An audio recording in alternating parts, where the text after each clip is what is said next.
All right, I think I'm live. Hopefully. All right. Welcome to Tuesday. What's up? F Wood, Izzy. Izzy, did you really block Methadone Clinic? I'm just curious. She is under the impression that you did. I don't know if it's true or not though. What's up? It's me. Let me tell you something. I made an executive decision. Episode 40 of UWF was in really bad shape, and episode 41 and on seems like they're in pretty good condition. We're really at the end. A lot of the later UWF stuff is like compilations, like the best tag team matches or whatever. What's up, JF? What's up, G? Thanks. So I made an executive. I really don't. I just didn't want to sit through 45 minutes. There was a tracking line, two tracking lines through the middle of the whole thing. The audio sounded terrible.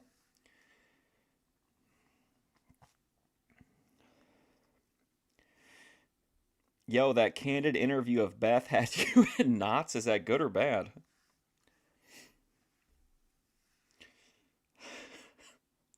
I wasn't really sure how it was gonna go until we started talking, because we hadn't really discussed what we were going to talk about. Because I don't think she was sure how much she wanted to say, but I feel like she did say a lot over the course of the interview. So tomorrow morning we're going to do Jay the Doll King. I feel like we've had like a bunch of people ask for it. Um, so we're gonna do a Jay the Doll King. I don't know if I'll do an afternoon stream. I want to, but let me try to think about what I want to do tomorrow afternoon. But we'll definitely do Doll King Thursday, primetime with George Durunda.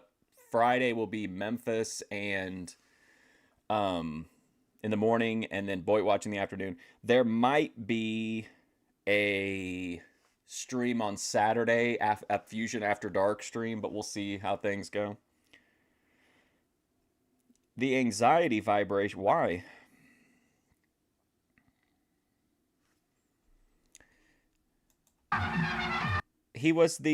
Actually, he didn't say that. He said that Plowboy Frazier had pictures of himself with a midget.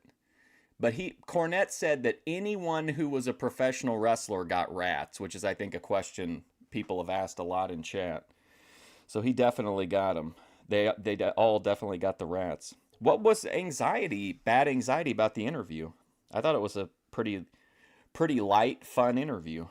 What's up, Cody Turbo? But yeah, that's it. I don't really know what I'm going to do Saturday if I come on, or what I'm going to do tomorrow afternoon, but definitely Jay the Doll King in the morning, prime time, Memphis and Boyd Watch, and then we'll figure it out. He did say that. He didn't say he was the most unlikely. You're living in a fantasy world. All right, so this is episode 41.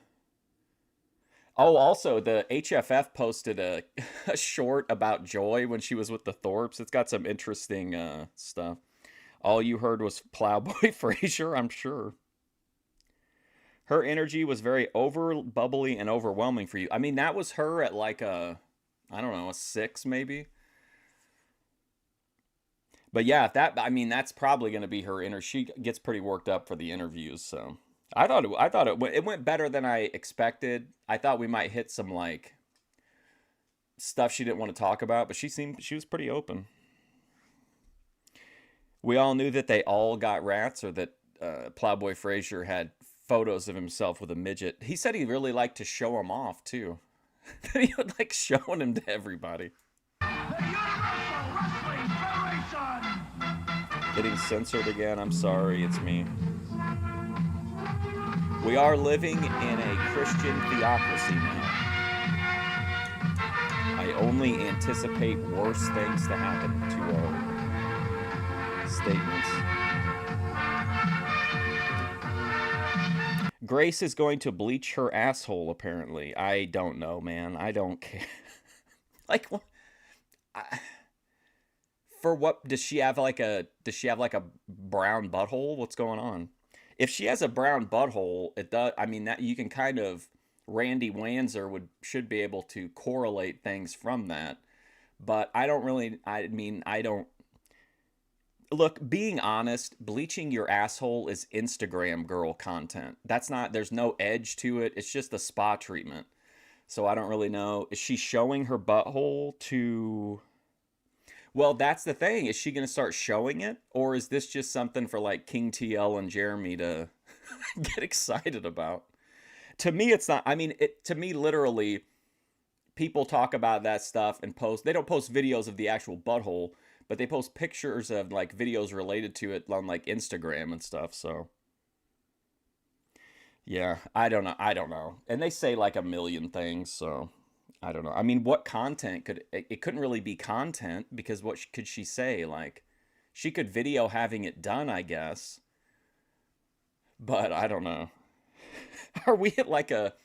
I genuinely feel this, and I'm not just saying this about the Thorpes. I feel like it's time for a shift in the boy. We need new power players to rise. Like, I need new people to... I need some new tentpole type characters to enter the Boyd. VP hardly ever streams. The Thorpes, I don't know what's going on with them. Like, we need some mate. Ruby has come out as a... Ruby's come out as a racist. We need new characters. This is the Fury Hour! Hi again, everybody. I'm Craig DeGeorge. Clarence is literally bleaching his skin, yeah. Tino, welcome once again to the Fury Hour. I'll say this, like, I haven't had the desire to clip anything in, like, a few days, probably, and I held on to that VP clip for a minute. So, like, I don't know, which is kind of weird for me. Normally, it's like I'm kind of having to pick and choose what I clip, but I haven't seen really anything I really wanted to clip. Sports Channel America this week from Fort Lauderdale, Florida, the Bruno. gateway to Miami. We've got a great card for you once again, including perhaps the best tag team here in the Universal Wrestling Federation. Bruno, 88. The Blackhearts in action this week. People can like him or hate him, but there's no question about it. These two. What do you mean, just make another? What does that mean? Exceptionally talented wrestling. The people that I like, the people that I think should be big characters in the Boyd are not going to be big characters in the Boyd. Like Eric McHenry and, and Clarence. They're among the best in the world of professional wrestling. We'll get a good look at them. We'll you don't see, hey, listen to this, though. You don't see Captain... Clarence making apology videos for the things that he says. He just owns it and moves on. This corner, we'll also take a look at our main event matchup, the Ace Cowboy Bob Orton against Mr. Wonderful Paul Orndorff. This will be a great match because we know that these two individuals, they wrestled each other before, they hate each other. When they go in there, I'm not sure you're going to see a scientific match, but you're going to see a brawl. All right, get ready. Here we go. All right, wrestling fans, here we are in the back dressing rooms in the dungeon. And I would say we have maybe today and one more stream.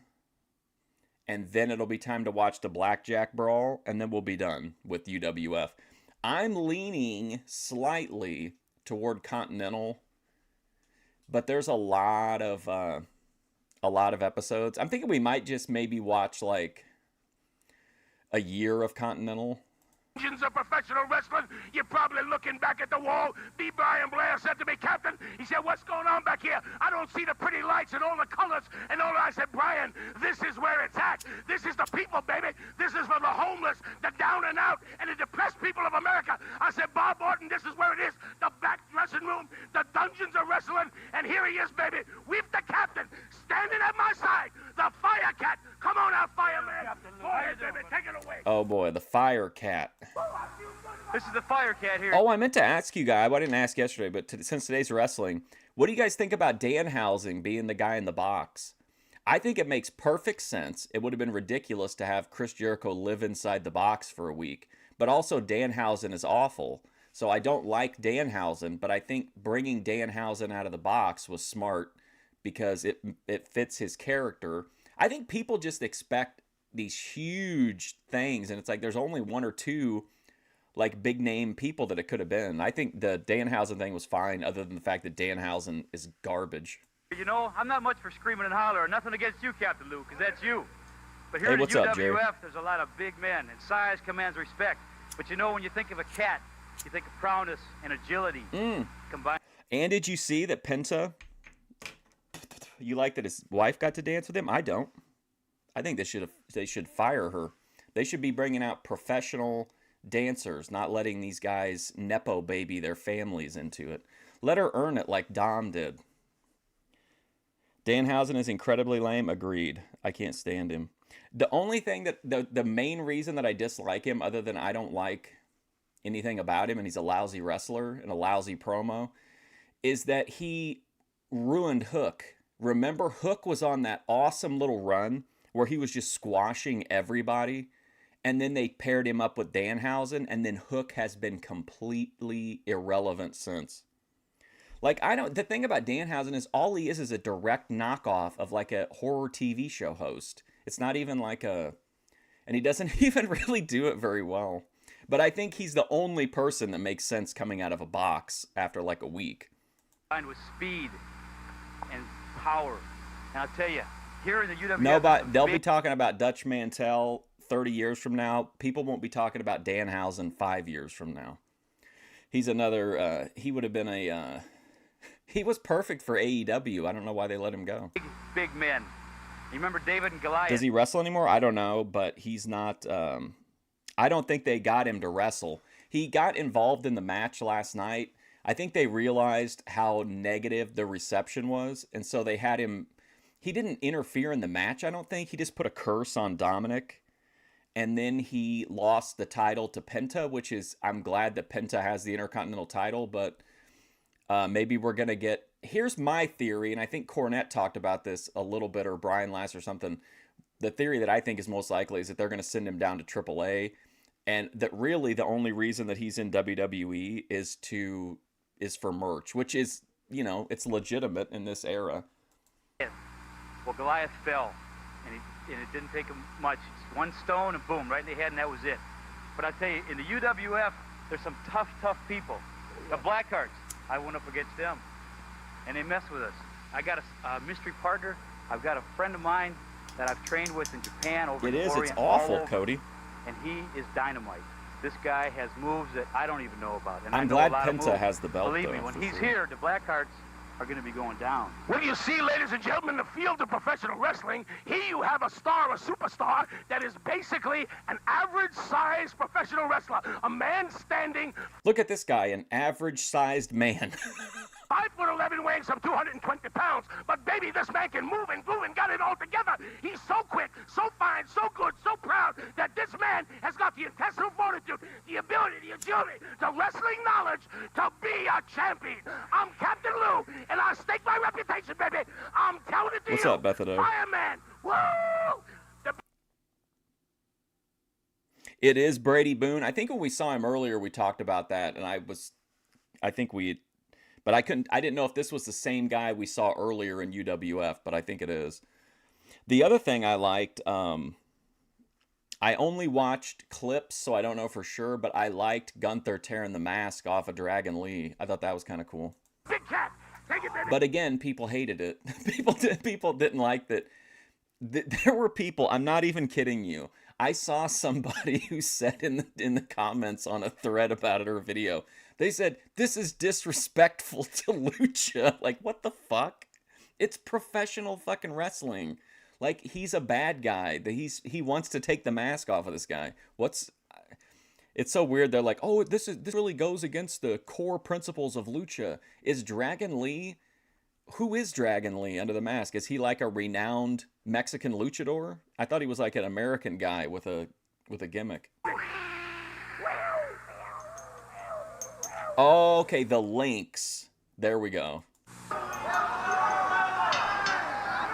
next contest is scheduled for one fall. The referee in the ring will be Bruce Michaels. Bruce Michaels. Approaching the ring at this time, a 350-pound behemoth from the state penitentiary, accompanied by his manager, Gorgeous John. This is Death Row 3260. Oh, there's Death Row 3260.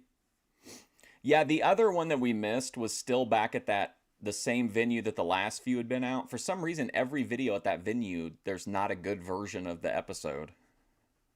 But I do really like this ring. I think it has a real outlaw feel to it. His opponent weighs 121 pounds. Dutch is under the weather. How dare you? This is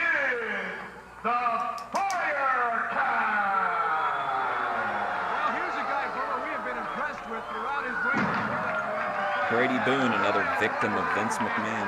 His opponent goes 360 pounds. He is Death Row 3260. That's the name, right? Death Row 3260. Death Row 3260. And to your right, a guy, Bruno, we've been very impressed with, the Firecat out of Tampa, Florida. But look at his opponent, Death Row 3260, and he goes just about that. 350 pounds. Death Row 3260 Wow. cracks me up as a name. Big man, 350 pounds. But I'll tell you what, Firecat, we've seen him before, and this guy, he really impresses the heck out of me. He certainly does some clever moves. Got lightning-like speed. He can fly like no one that I've ever seen before. But it'll be interesting Trying to figure out a see, gimmick that won't get him because sued. the difference in size is so tremendous. Will eventually will that size difference, do him in? We'll just Is have the to wait and see. reason that he doesn't want to take them, that he has to have a, is it just a business thing? He thinks he can get more over without the mask, or is it because he was in WWF as a jobber? Give you a little background He doesn't on want Death people to Row know who he is. 3260. Here's a guy, he said he did some time in prison, a lot of time, and he said he didn't do anything. So now he's out to get even with society. And It has, oh, I thought you were saying it has a dragon on it so you couldn't lift it up. the Firecat is hoping that Death Row will not start that practice here in the ring this evening. Well, 3260, as he's called, may be huge, but I'll tell you what, Firecat, I think so far at least, although we're only, a minute into this Classic match, speed so far versus he's shown such strength speed matchup. that it looks like, 3260, if I can get used to that. Just no way he can get up to him. Now, of course, locking horns. Why like would he this, tie that's up where with him? he Oh, might, wow, he's gonna Firecat might put out-wrestle him. himself in jeopardy here. One thing for sure, you won't be able to forget the name of Death Row 3260. It is vividly on the back of that tan outfit he has on. Firecat, we've been impressed with. I think it's probably fake. I think that there's absolutely zero hype for WrestleMania, so we're seeing weird social media posts like this 0 to 100. I'm gonna go and tell the office because somebody broke the fourth wall, and then CM Punk posting that weird picture of himself naked with the women's Intercontinental title belt on. Like, I think they're just trying to get somebody interested.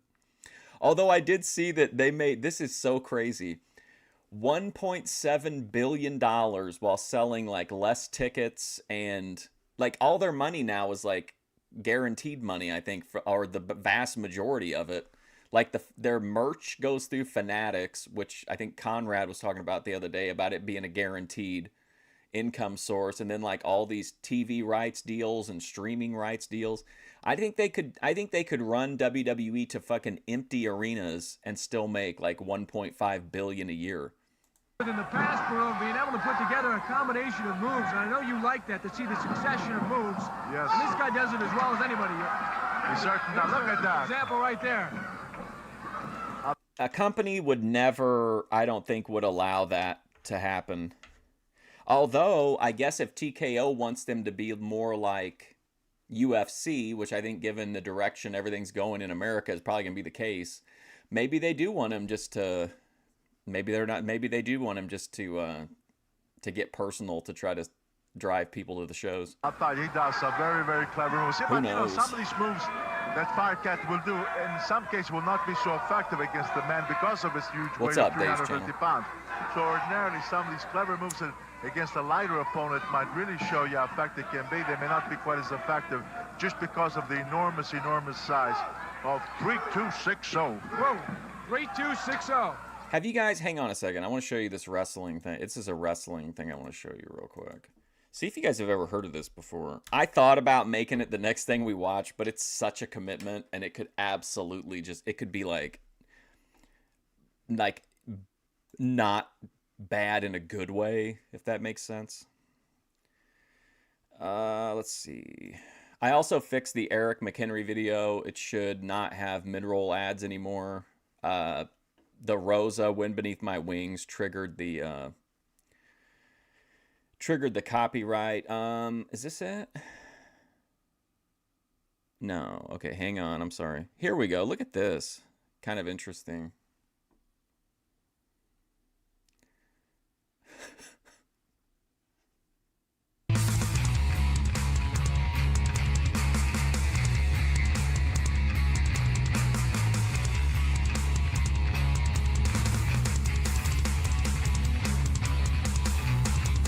Christian. Oh no. Did God smite my browser? Anyway, the Christian Wrestling Federation. Death row, huh? You say? Death row 3260. Has he ever gone through the He thing? says he has got. WWE is still relevant. I mean, whatever we feel about it, WWE is bigger than it's ever been. Like, it's like 4 times or something as big as it was, even adjusted for inflation, like during the Attitude Era or whatever. It's just that the fans are not the target demographic anymore. So, I mean, whether you like it or you don't like it, it's definitely not irrelevant. It's just that pro wrestling as we remember it is long gone. Off several times, but nearly did have to spend time on death row. But his big thing is he is just angry with society, and he's going to try and fight back in and out of the ring.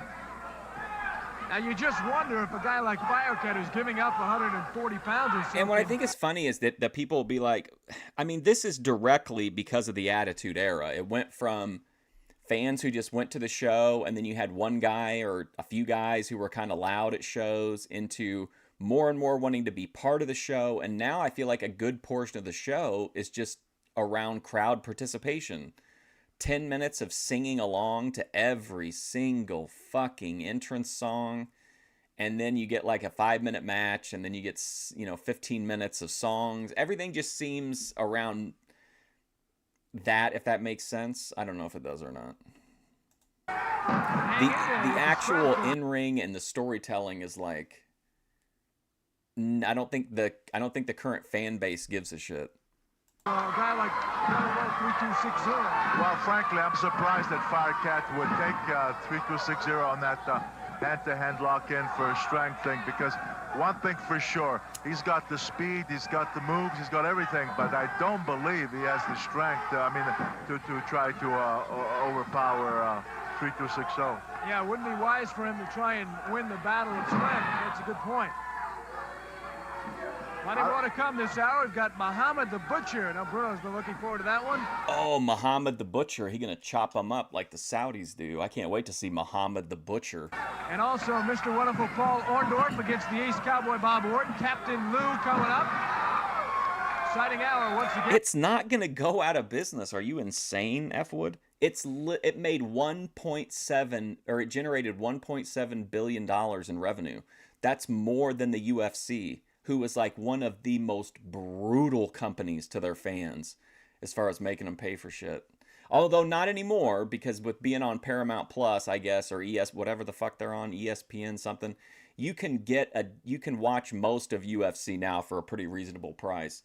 But it used to be you had to like subscribe to a thing to even be able to order the pay-per-views. I feel like that's the way it used to be. And Craig DeGeorge with Bruno Sammartino. We're coming to you for the It is garbage, but it's garbage that the modern audience likes. I just think like it's over for people like me. It's over for wrestling fans like me.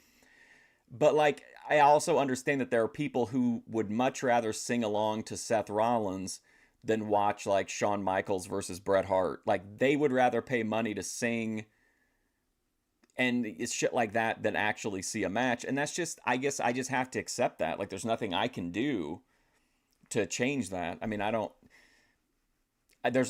are we really going to get another rogue billionaire in our lifetime that's going to start a wrestling company? Like, I don't know. Auditorium in Fort Lauderdale, Florida. Oh yeah, it's over for wrestling, Bruno, but it has been for a long time. Down here in South Florida over the new baseball team that's coming to town, the Florida Marlins, in 1993, and many of these same fans. If Kerry Morton came out of that box, I mean, I think you would literally be able to hear a pin drop, even in like the largest. No one would know who the hell he was. It would make more sense to me than, or I would be more exciting for me than Danhausen, but... You're watching some wrestling and looking forward to the baseball down the road. You're yes, selling experiences. There you go. I am, and of course I'm from Pittsburgh, so it's Pittsburgh. Beautiful. Which is weird to me because I remember almost every show I went to, I remember like that's my experience was like getting pissed off legit during a match if it didn't go the way that I wanted to, or like getting invested in it, but I guess a lot of people just they don't like that anymore. So did you see that Firecat? The world is like a cat changing, in there with that such great night. and Took the we're leverage fucked. completely away from 326. Nah, people are not going to stop going to shows. They're not going to quit going to shows. And in fact, WWE will live forever because in a few years, it's 100% going to go to the Saudis, and they don't give a shit if it makes money. So WWE it will probably exist for a long, long, long, long time, just not remotely like in the way that we recognize it.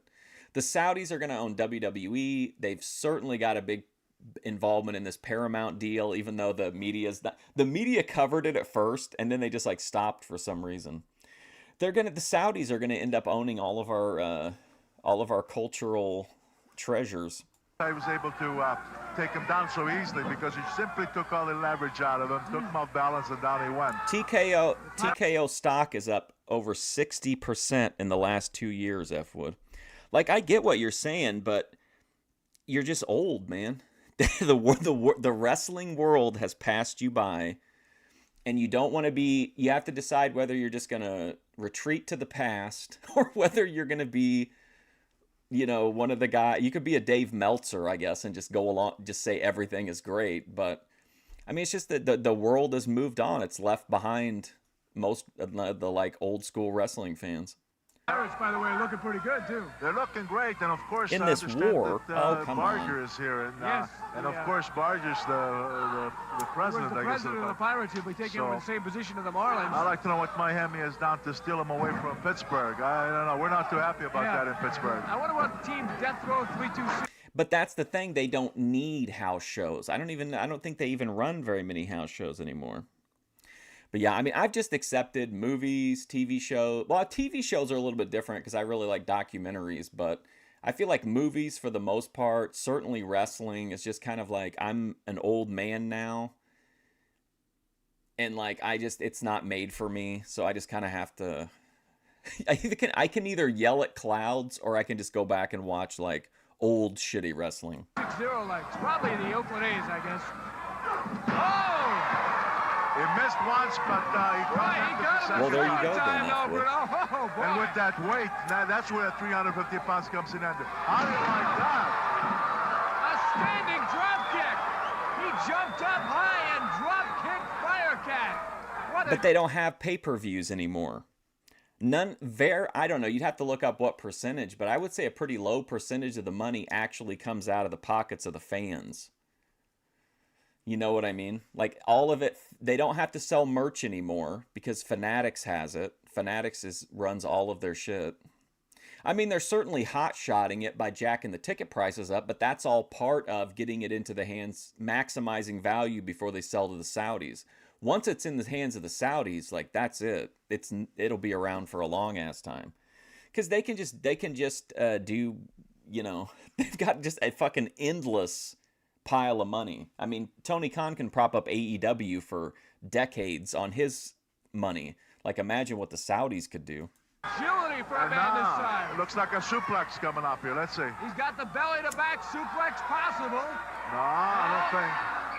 Well, let's see what he's going to do here. Hey, Firecat flipped him over.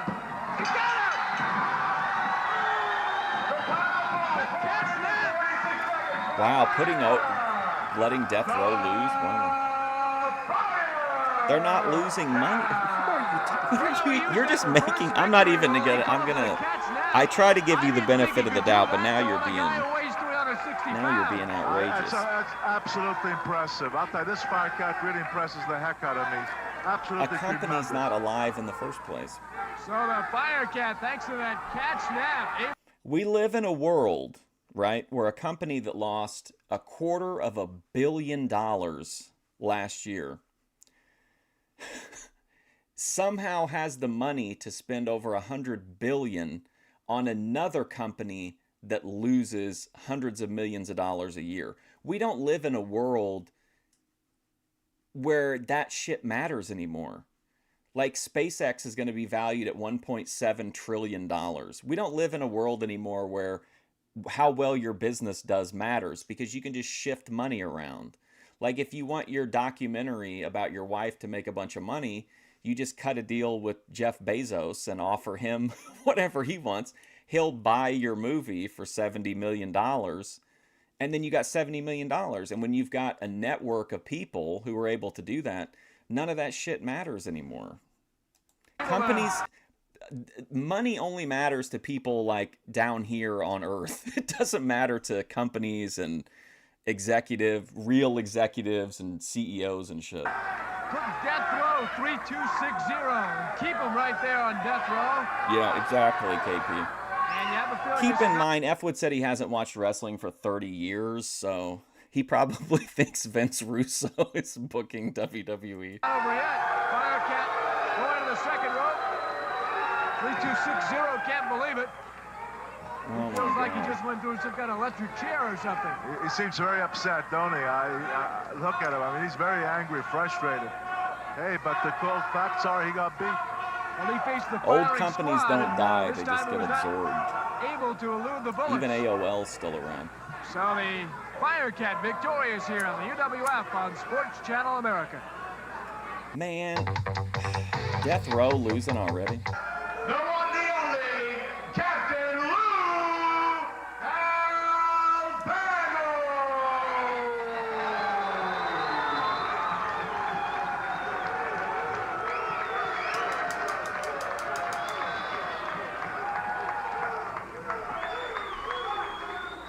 And you can't do.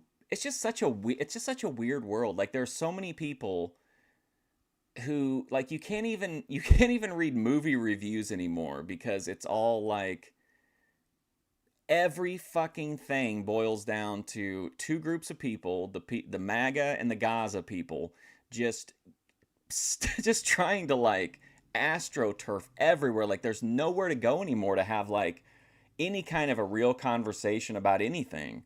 Like it's just constant, like nothing can ever just be about the movie or about the whatever. Well, first of all, I want to say it's a great honor to be down here in the area with all you great people. You all look wonderful. We love you all. I can't hear you. All right. Fleet's always doing the most. No, I can't hear you. Come on, I get down. Greatest people in the world. Tonight we're going to have an interview. We're going to have a live Captain's Corner right here from the ring. I'm looking up there at that beautiful face of Bruno Sammartino and Greg DeGeorge. Really makes me happy. Let's hear it for Bruno and Greg DeGeorge. Hey! Come on, one more time. Hey! Four Sears. All right, ladies and gentlemen, here we are, Captain Lou. I'm looking at my main man, Herbie Abrams. F Wood, I'm you gonna should bring start a out YouTube halfwit account that because I if you go call on there, I'm if the you fa- start a channel and you have these kind of conversations, I think you would get a lot of attention. I think found you would myself, get a but lot this of man's as fat traction. as I am, if not fatter. He's repulsive and he's a halfwit. Mr. Ed or Mr. Red. Here he comes, brothers and sisters. Here he is.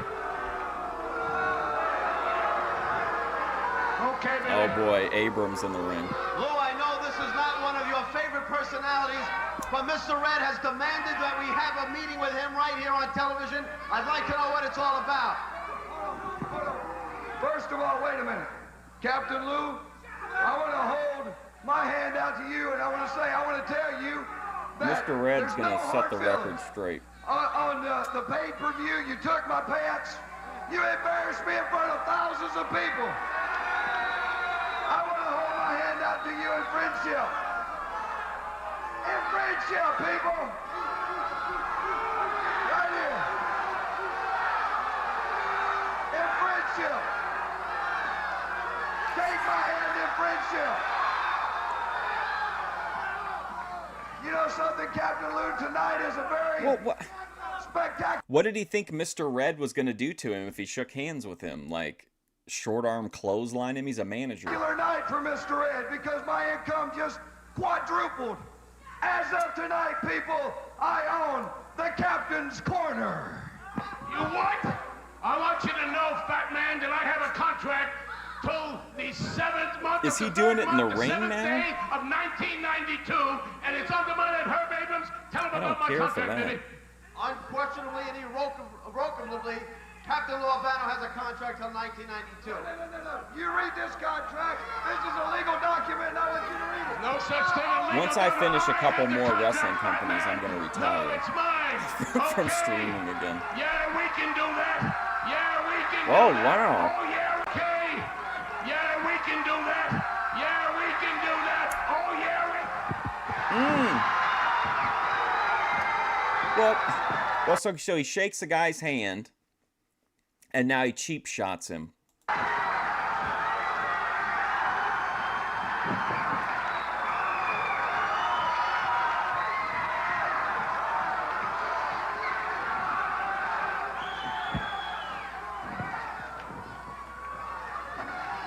Who's this masked man, Austin Theory?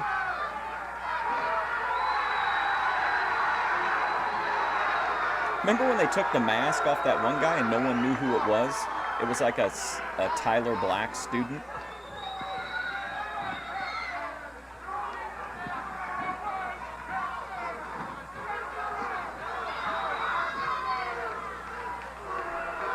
I mean, this to me, we shouldn't even be seeing this. It's a heel. Who gives a shit? In my opinion.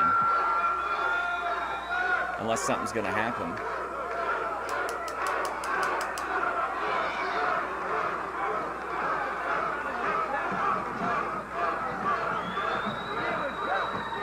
Could be the Butcher.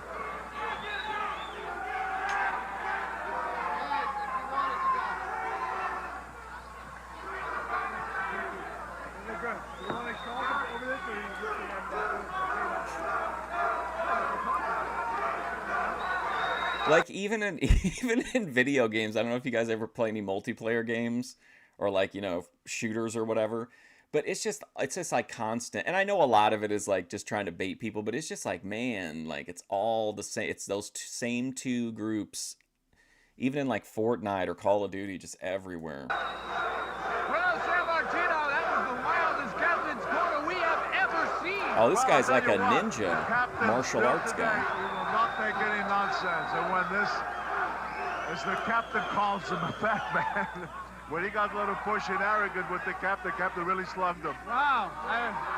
Mr. Red is just getting up now. Captain Lou hit him with a couple of rights we haven't seen in a long time.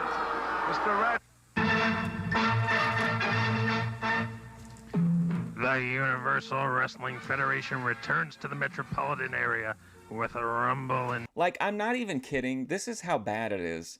In fucking Fortnite, in the lobbies, somebody had on the Scream outfit, whatever it is, the Ghostface guy, and like another like whatever, squad was saying that like they were gonna go target that person because someone was fired from Scream 7 for supporting Palestine. Like, what the fuck? New Jersey. Live action. August 24th, Saturday night.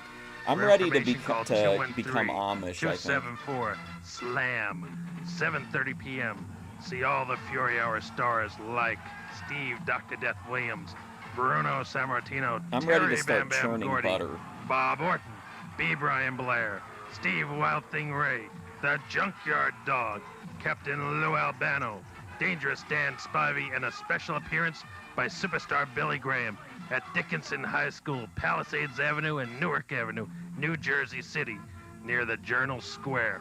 Be there.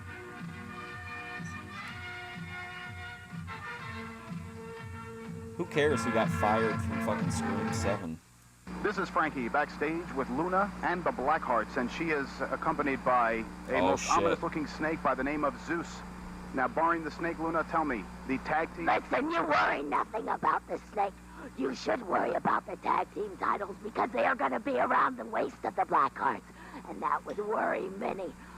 Am I going to film becoming Amish? No. What do you mean, am I going to film it? A few facts for you. I do have facts for you. First of all, God is an astronaut. Minion is where the monster lives. God is an astronaut. Minion is where the monster lives. Oz is an astronaut. I do have facts for you. First of all, God is an astronaut. Minion is where the monster lives. Oz is over the rainbow, way over the rainbow. And the Blackhearts are going to be wearing the titles. Just count my words and a few more pencils. Yeah, I think that's why I'm going to have to, it's where it's going to get to, is like, I like to read, like, well, first of all, you can't read any stories anymore because they're all just AI garbage. They end up being just nonsense. If you try to read a video game article or you try to read a movie review, it's all fucking AI. Or everything gets review bombed by one group of snowflakes or another group of snowflakes. So you kind of do it at a certain point. You just kind of like, there's nowhere to go. Like, you can't go anywhere. Which I guess is the point from both sides. They want to, you know, overtake these spaces. But, I mean, there's really nothing you can do about it. Especially when the people that are involved in the culture war, like, own everything. Okay, yeah. Lockjaw would become Captain Lou. The best cat is a dead cat. And this cat, the Firecat, stands no chance against the Blackhearts. And I'm only talking about the fans or the discussion around it. I think art, I don't have any issue with art being political. I don't care if, I didn't care when Necro Butcher became the MAGA Butcher. I don't care if Brody Lee wears an Abolish ICE t-shirt. I really don't give a shit. As long as it's part of, I want to just see a good story. I don't care if it's political. I don't care if it's personal, whatever. I just want to see, I want the artist to have the freedom to do that.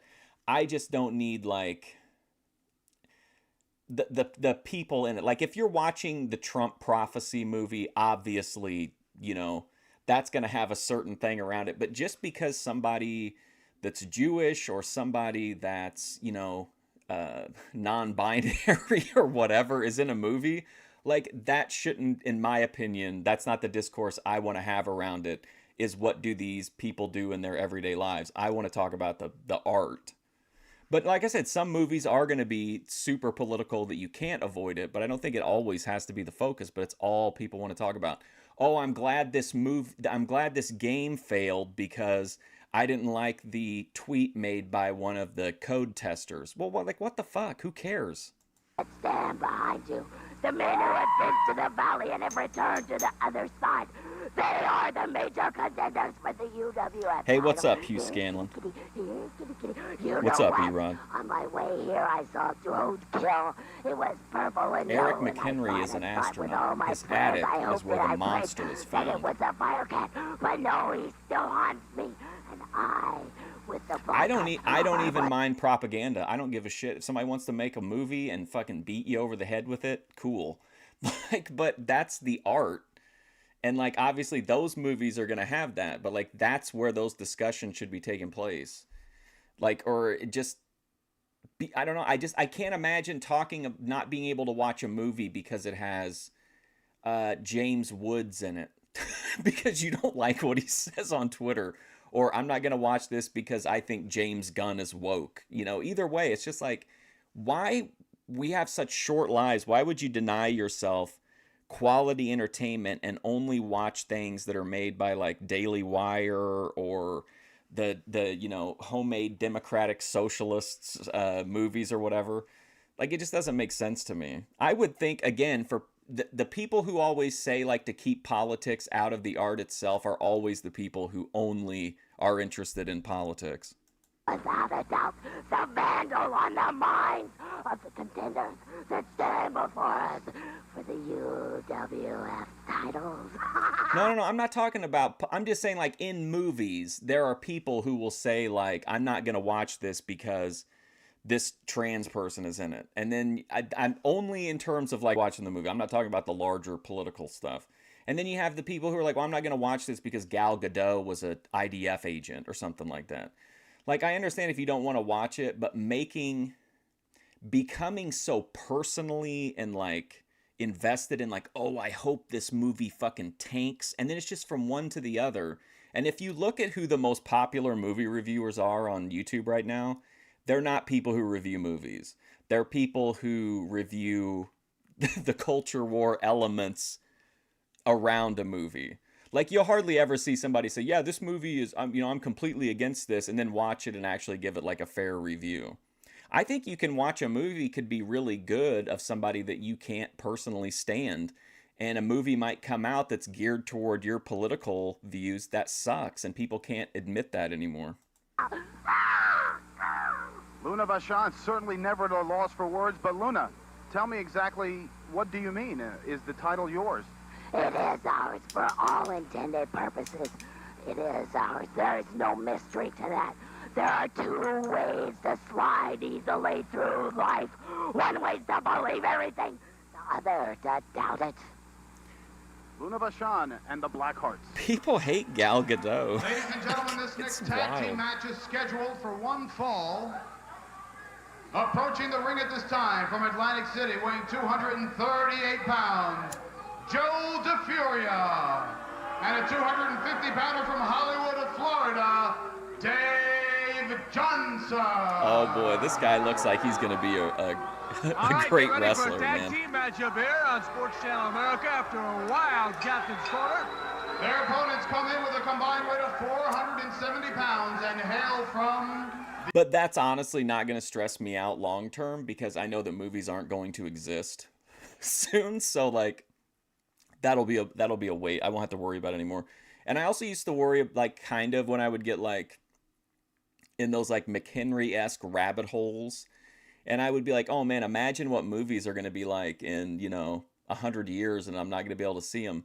But then now I kind of know what they're going to be like and I don't feel as bad about missing them. The other side, accompanied by their manager, Luna Vachon, these are the Blackhearts. I don't know, man, I agree with part of that, but I mean, it's...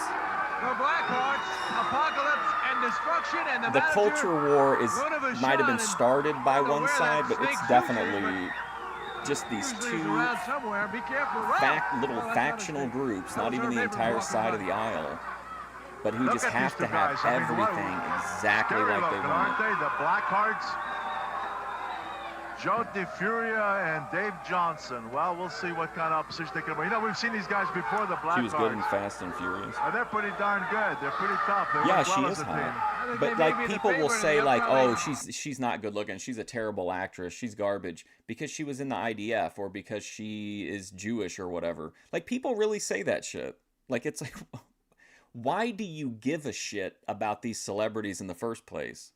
Like why do you care enough to be personally invested to defend them to this level or attack them to that level? You know what I mean? Just don't watch it. The absolute best thing you can ever do if you really don't want to support someone or you really don't want to support a piece of art is to never mention it, never talk about it, and just ignore it and watch something that you are interested in. That's the other thing. A lot of these people just hate art, I feel like.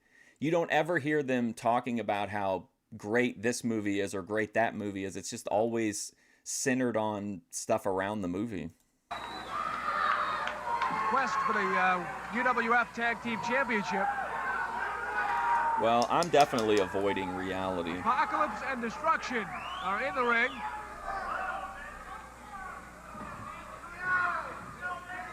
Mind you, visually of Phantom of the Opera with that mask. You ever seen that fine opera, Phantom of the Opera? Indeed I have. Have you seen it? Absolutely.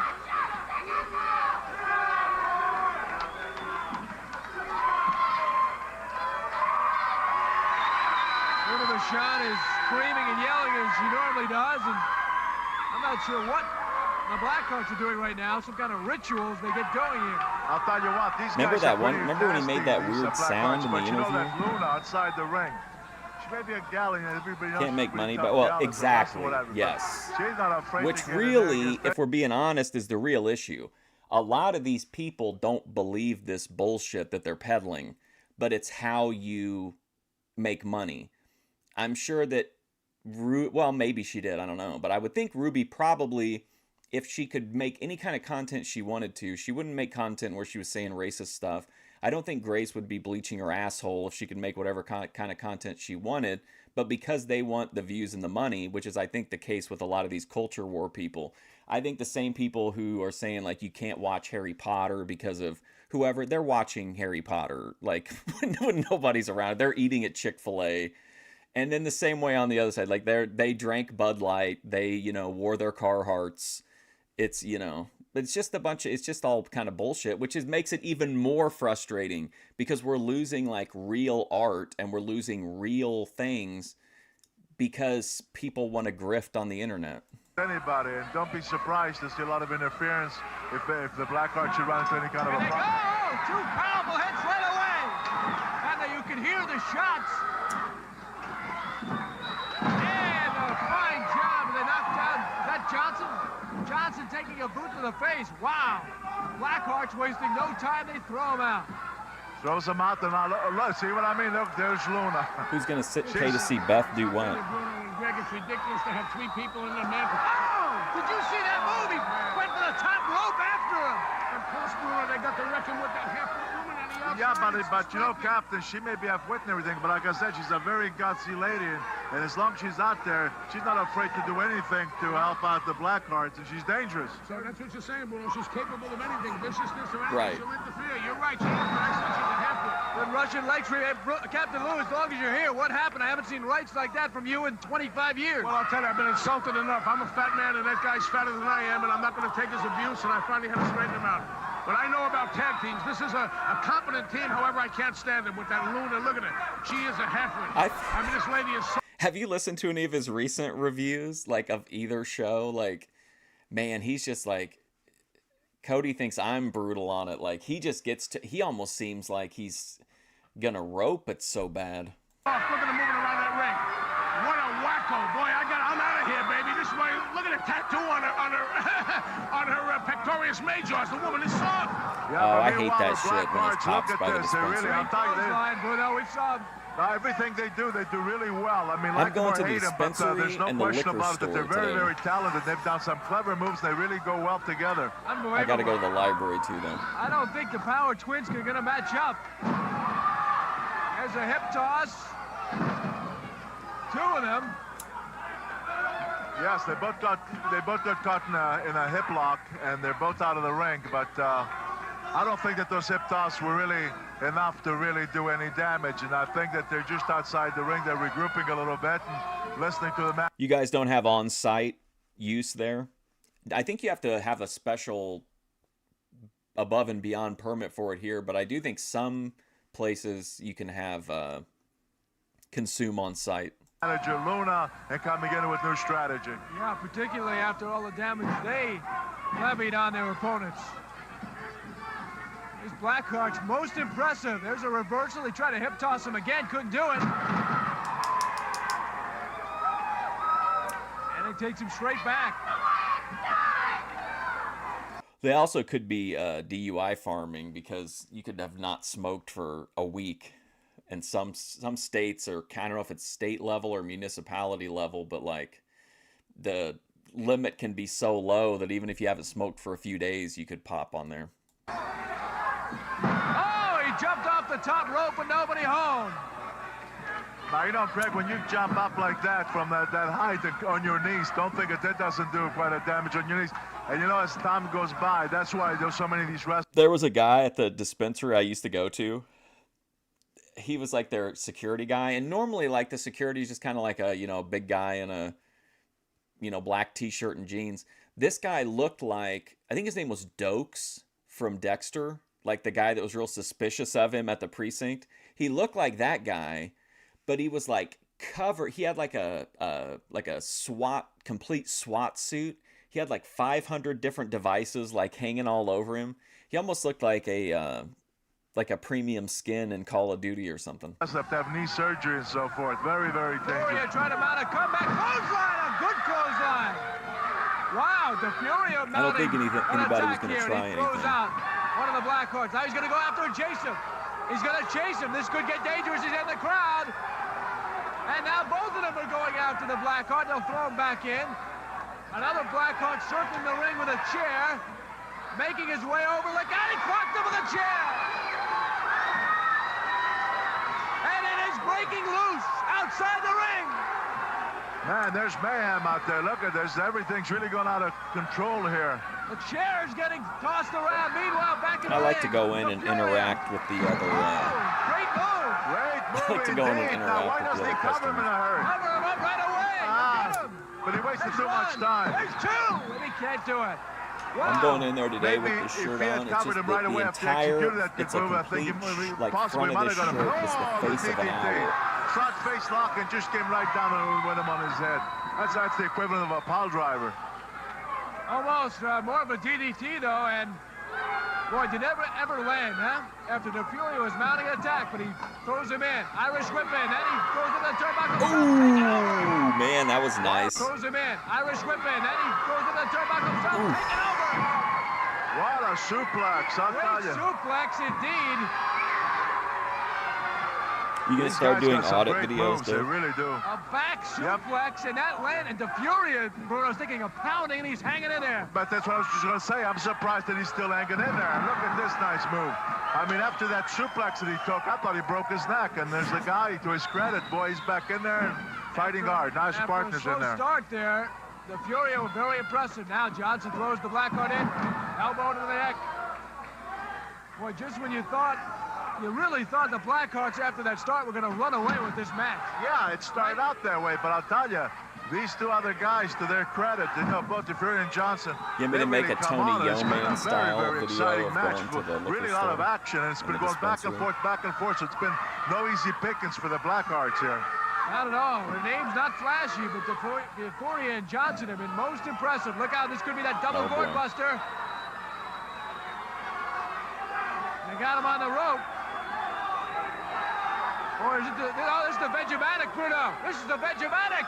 They took him down. It's me. Don't you remember that famous song that was popular in the 90s about how women actually preferred guys that were hanging out the passenger side of their best friend's ride, trying to holler at them? And took down Johnson with the Vegematic. It's a whole song. Yeah, but you know what? The referee was right there. He should have warned them to stop it, and if they didn't, I think it was been a good cause for disqualification. You can't allow two guys to do that. Oh, look at Luna. Did you see her attack Johnson? Boy, she came from behind him. I've She been gave to him one have a shot. couple of Johnson audit really videos, went but they're out. not because they weren't meant to be audit videos.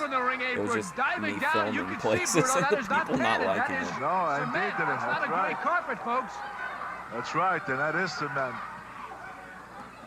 I'll tell you this. Some action outside the ring, and it's been a wild match. Boy, I'll tell you, Greg, it sure has been a wild match and a very exciting one. And I think these fans are really, very excited about This it. has got to rank with some of the great matches we've seen, and there have been so many here in the UWF. You see the Russian leg sweep on Dave Johnson. Johnson now into the ropes. Blackheart trying to double team him again. They drop him down to the top rope.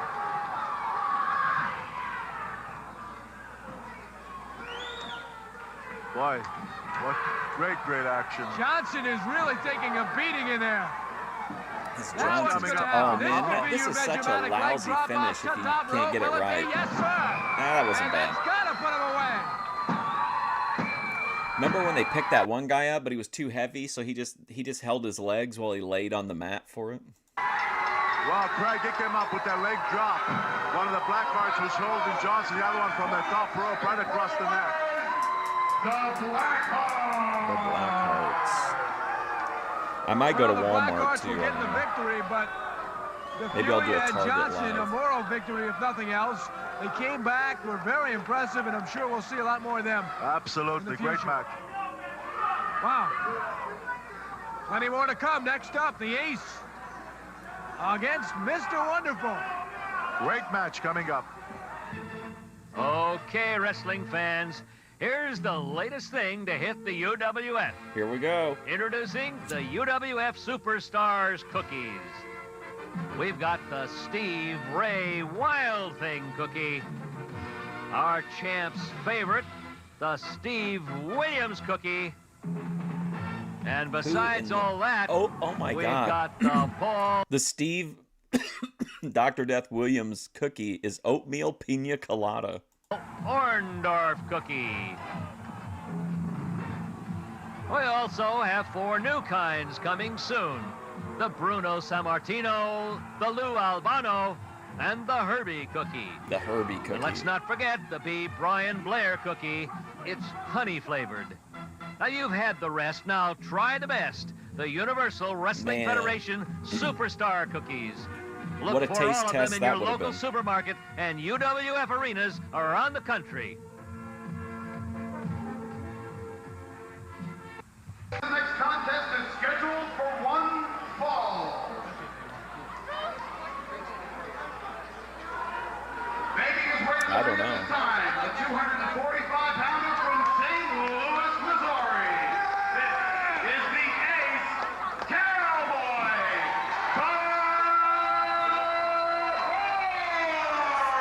Does he still have the belt?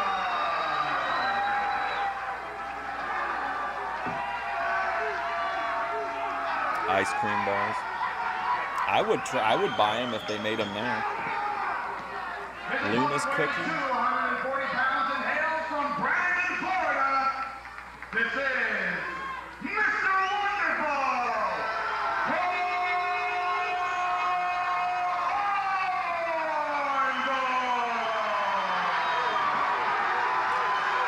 Oh boy.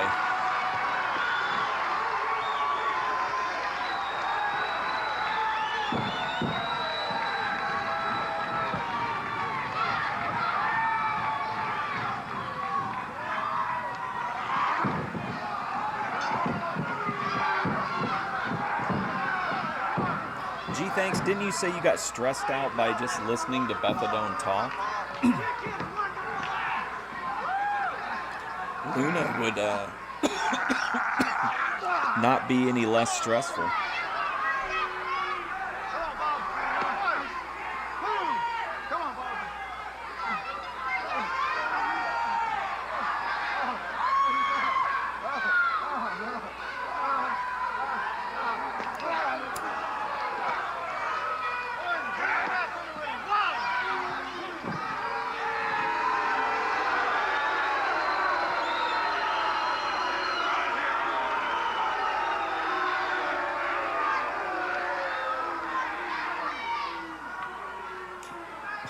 I never did listen to what Ruby said, but it must have been pretty... She must have thought it was serious. She posted, like, multiple apology Back over there videos. again, hits him again, knocks him down to the cement. Yeah, but you see the referee's outside now. He should be inside the ring counting. And, you know, if they come in, fine. Otherwise, you double count out. Beth But, can you know, do a he should deep be out voice there when she's in trying Buffalo. to Beth control the knows. match Letting the outside. action continue, which is not what he should be doing. That action's Absolutely. supposed to be inside the ring. Now he's reprimanding Orton kindly, but he is still not giving a count to Mr. Wonderful. Now he starts it. And we can't see Orndorff. Can't see, oh, there he is. I think I just saw him. Looks like he's on his feet. But there's the ace. There's Orton grabbing him by the wrist. Wow. Strapping him on that top rope. In case you're just tuning in, Orton starting off this match going right after Orndorff before he had a chance to get his robe off. Orton went after him and then threw him out to the cement, hit him several times. Finally, Orndorff has made his way inside the ring. But again, Orton continues to just pile up the shots, and they've got to, you know, you just think about these shots he's been taking, Bruno, and they add up. They're not just individual. They really do. Add up. We know that Orndorff's got great recuperative powers. We know he can take a lot of punish. We know he can come back. But I'll tell you, the way Orton's attacked him from the very, very beginning and delivered such enormous blows, it's going to be a tough job for Orndorff to come back. But again, you can never count him out. Paul continues to be in such outstanding shape, though. Man, I don't know how to break this to you, buddy, but she was high and drunk in that interview. And she was still talking like I wonder how that. much this does affect him. Look at him here. Look at the veins in his neck, Bruno. He's taking right hands, and he's just getting more and more psyched about it. Ducked under that one, hits him with a right hand. Man, Orndorff's on fire after all the punishment that he took. Look at him, he's really got... Oh, goes over the top rope and into the steel post. And out of the midsection. Well, no, remember they had a babyface versus babyface match? But I don't remember what came out of that. Orndorff, pumped up here. No, she did. Yeah, she's always high, but she was drinking in the video. It's like at the very beginning. Well, she wasn't drunk, but she had 2 beers, and she was definitely high. What's up, Ember? Blood, honor, and competition. True. Making a comeback. Ace Cowboy Bob Orton is known for upholding the gladiator Hey, you show no code. mercy at this time. I mean, the way Orton took on Orndorff, then he has the audacity to get on his knees and say, hey, hold the time out. Orndorff came right over with that kick in the midsection, staying Hello on. to the canvas there for All the right. Ace. Thanks, Ember. How you doing? The canvas replied, I'm doing a little bit better than you are, big guy. Oh, he scraped the face there of Orndorff. That should That's one way to slow him down. I mean, that would be surprising. He's such a trustworthy guy.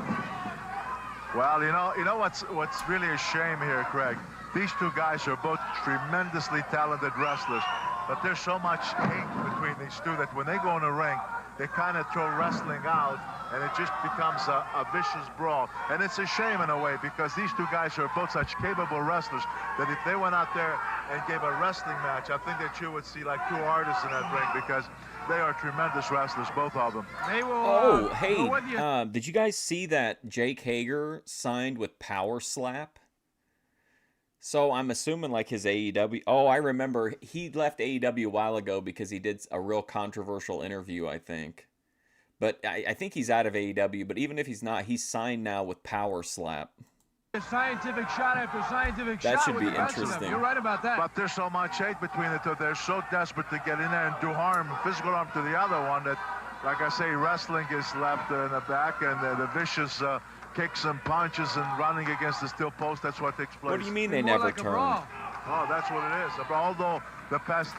Not only did they turn, and not only was it a great turn, but it was such a great turn that a fan was still mad about it like 20 years later and asked Ricky Morton about it. And Ricky Morton was like, they asked him like why he agreed to turn on Robert Gibson. And he's like, well, buddy, let me tell you something. I needed the money. 30 seconds or so, Orton has gone to the Orndorff's left. But really, I think it was because he was hurt, right? And then he went into the York Foundation. Orndorff defeated Colonel De Beers in the beach brawl, and that video cassette is now available. This wrist lock here, it's going to be interesting. This is going to be a little feat of strength here. Who's stronger? Can Orndorff keep that wrist lock, or is Orndorff going to get up and overpower? What a wrist lock's all Yeah, I was about like right there. Cornette talking about it. Orton, though. It is Orton who responded. It's one way to get the upper hand. A nice handful of that hair and yank him I right. can't remember for sure, but doesn't Cornette call him Sammy Hagar? And that always makes Brian Last mad. He calls somebody Sammy Hagar. I think it's that guy. But usually he calls him an oaf or a goof. He's like, who should come down the walkway, Brian? This fucking goof. This oaf. Down.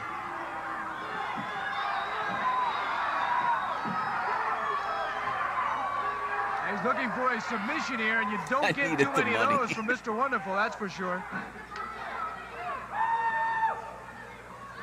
Orndorff, the former New Orleans Saint, played football also at the University of Tampa, was an All-American in high school. He had the big gold at and one time, now right? also has a business on the side, has some bowling alleys, and bowling centers in the Entrepreneur. area. Yes. That's Orndorff, a great athlete. There's no question about it. Football, wrestling, other sports he's played.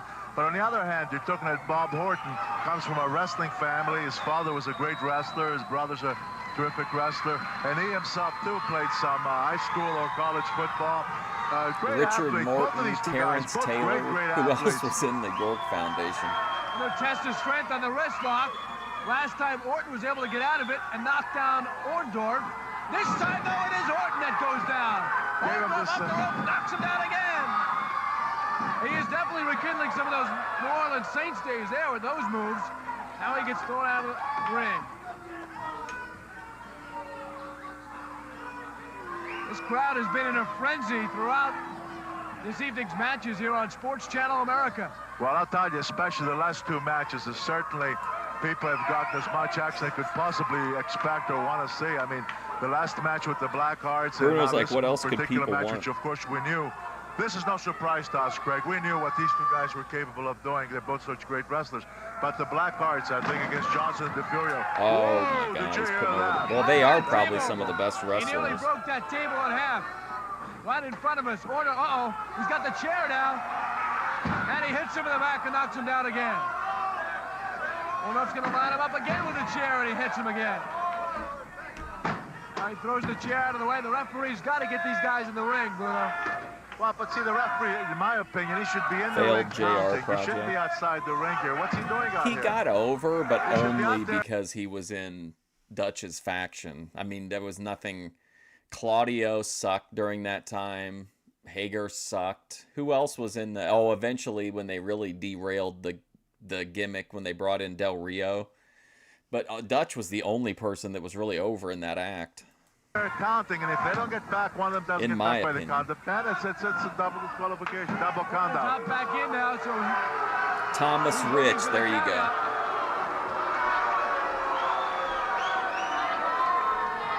Somebody say I'm get not sure fired what up the for a referee is business saying to meeting. Orton, but Orndorff is lucky the count has not started yet. Well, he took some vicious blows, Paul Orndorff did with the chair. And, you know, after, well, I'll tell you, this match has been brutal.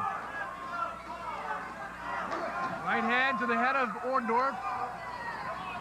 I'll tell you the amazing thing about Orndorff, all the action He and beat hair Bruno, somehow who stays in cares? place. Bruno sucks. That act His is that matches are like atrocious. Still got that part. He looks like he just got out of the shower after the hair blow.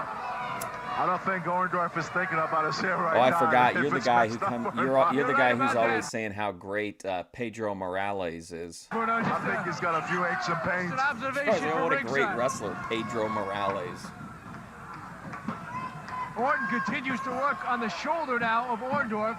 These two have just about went up and down. And legs, what's his backs, name too? fronts, What's that other arms, jobber? necks, SD Jones. He's got a double wrist lock there. Now switching into, let's see, he's going to take it to a hammer lock or a shoulder lock here. But that's punishing, I'll tell you. Now Orndorff could have the cheap way out. All he'd have to do is extend his arm and grab the rope, and the referee would have to Two of the break it. And he worst may well do wrestlers that, of but all time. no, Orndorff, he may just fight it out and try to get out of it, you know, on his own.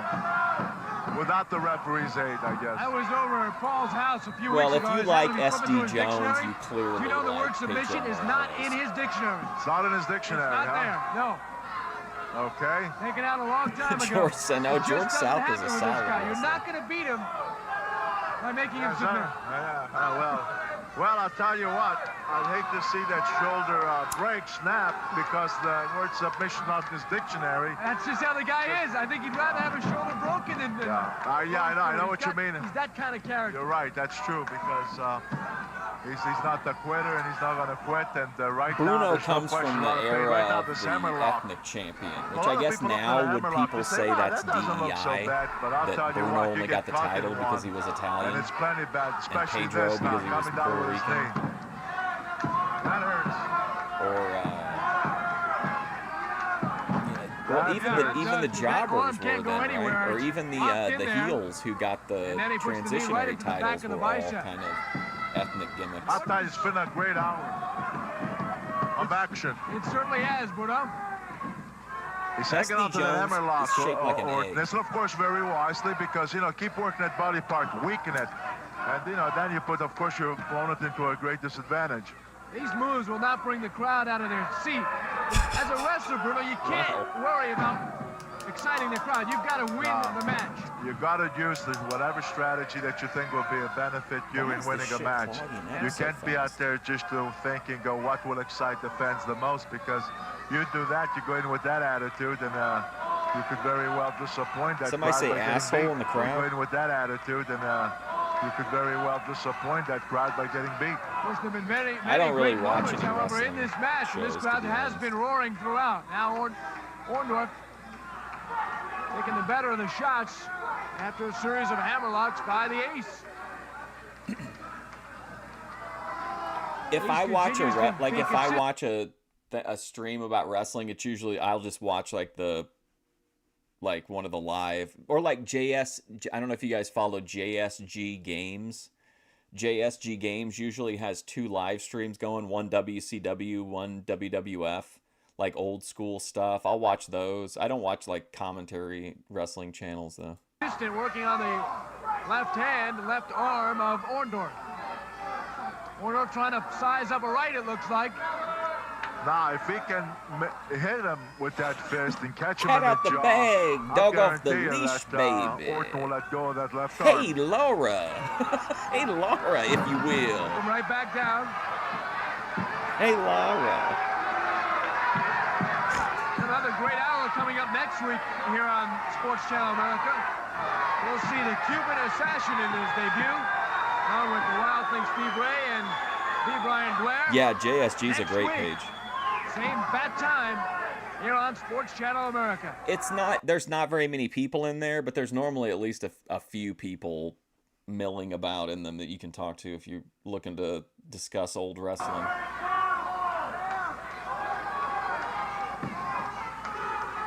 Seems like Paul just can get away from that hold that Orton Cat's got out the him on. bag, dude. He's Dogs trying, off he's the trying. leash, You know what he's going to do? You watch. He's going to get up, and instead of aiming that fist, he's going to catch Orton with a quick right. And that's what he's got to do. He's got to just throw it. Well, that's what AI look is at good this. for. He's not going down. Making that kind of content. Oh, there it is! There it is! He landed 3. He landed 4 rights. He may land another. He does. Orndorff finally busting loose with 5 rights. Down the elbow. He has rocked Orton. Reversal. Nice job of these, but he missed him and he hit the steel post. Boy, he really rammed And that of course, shoulder against that, WCW. steel post. And look at Orndorff taking advantage now. That's what you got to do. In at 6:05 on Well, Saturdays. why not? Hey, listen, after you ran your shoulder against that steel post, Eastern. you grab that arm, you got to work on it. And this could very well do it for giving it. The alligator is out of the swamp. Oh, you don't think that put a little pain in both the elbow, the wrist, the shoulder? He's trying to throw Orton out.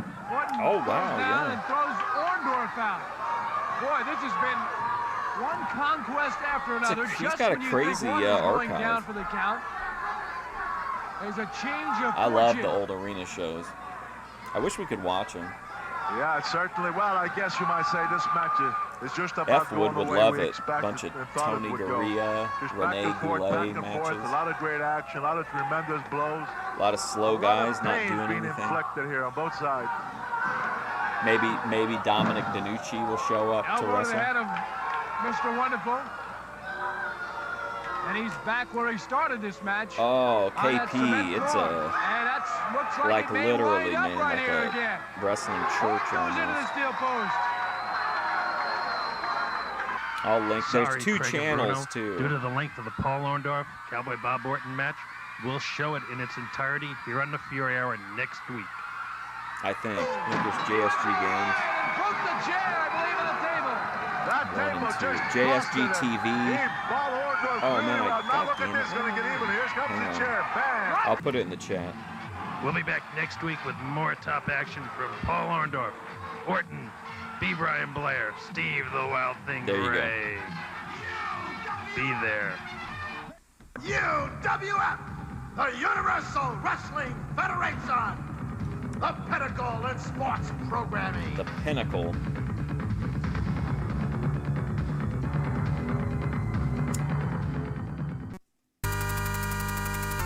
Oh yeah, I always forget about this.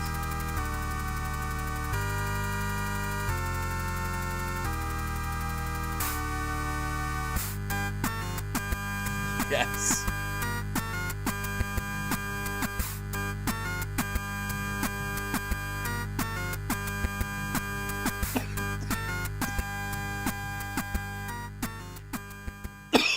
Check out Television, radio maineventcomedy.com. about this trial. Uh-oh, thumbnail. concerning- Hang on.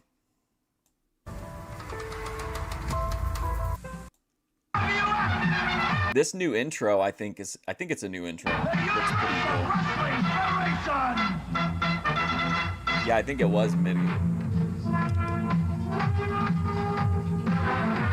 Really good shit though, sounded great.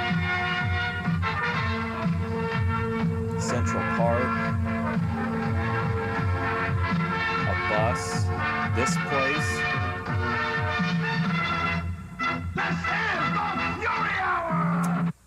Hi, once again, everybody. I'm Craig DeGeorge with Bruno Sammartino. Welcome to the Fury Hour here on Sports Channel America. This week also joined by Captain Lou Albano, and flanked by two of the greatest here. Captain Lou with another I like captain's corner. chiptune music when like the piano really gets out of hand on a song. Well, I gotta say, you're so Piano happy, goes Reggie George, crazy. a man out commanding, repulsive. I mean, just a big fat slob, and I shouldn't talk about fat because I'm probably fatter than him, but I had to do what I felt was right. There's not a wrestler in that league that I can beat, but however, when it came to Mr. Ed or Mr. Red or Mr. Ted, whatever you want to call him, Mr. Red I went is out there, okay. well, we'll call him anything you All want, right. but I had to put the man in his place, and I had to call a spade and call it like it's at, baby. All right, we'll hear more from Captain Lou. We got some new faces as well this week, Bruno. Indeed, we have some new faces, and of course Or they like want to a- try out with the UWF. Like a and we'll wild see how they flute turn out. solo Mr. would be Ninja, cool too. Captain Ninja as well, Cuban Assassin, many others to come this week on the Fury Hour. Next time we make an AI Last song, week on the Fury somebody Hour, our remind me main to put event was a match have it between make- put Paul, a Mr. crazy Wonderful flute Orndorff, solo and in. Cowboy Bob Orton. Due to the length of the match, there wasn't time to finish it. This evening, you will see the entire match in its entirety. Sit back, enjoy. Catch up on the match that you missed or might have missed last week. The next contest is scheduled You've got to be shitting me. You guys want to watch? Is this the same match? for one fall. Making his way to the ring at this time, the 245-pounder from St. Louis, Missouri. You guys want to watch the Cowboy Bob Orton match again for some reason?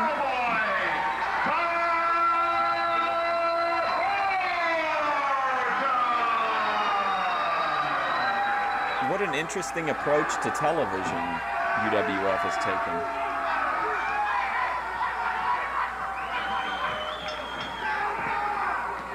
His opponent weighs 240 pounds and hails from Brandon, Florida. This is Mr. Wonderful. Yeah, I mean, I don't really want to sit. I can't imagine you guys want to sit through it again when we fucking just saw it. There, I think Right after him, What were they like low on? wrestlers, but there's so much hate between these two that when they go in the ring, they kind of throw wrestling out, and it just becomes a vicious brawl. And it's a shame in a way because these two guys are both such capable wrestlers. that Jeez, if they went half out the there fucking and gave- episode? Orndorff won a moral victory here because it was Orton who finally made his exit. Jump to where they cut it. They were brawling on the floor. wrapping up This part? this evening's matches here on Sports Channel America. Well, I'll tell you, especially the last two matches, is certainly people have gotten as much action they could possibly expect or want to see. I mean, the last match with the Blackhearts and now this particular match, which of course we knew. This is no surprise to us, Craig. We knew what these two guys were capable of doing. They're both such great wrestlers. But the Blackhearts, I think, against Johnson and DeFuria. Whoa, did you hear Is that? this about where it was at? Table. I remember the He nearly table broke shot. that table in half. Right in front of us. Order. Uh-oh. He's got the chair now. And he hits him in the back and knocks him down again. Orndorff's going to line him up again with a chair, and he hits him again. Now he throws the chair out of the way. The referee's got to get these guys in the ring, Bruno. Well, but see, the referee, in my opinion, he should be in the ring counting. He shouldn't be outside the ring here. What's he doing out here? He should be out there counting, and if they don't get back, one of them doesn't get back by the count of 10, it's a double disqualification, double count out. Not back in now, so he's looking for the count out.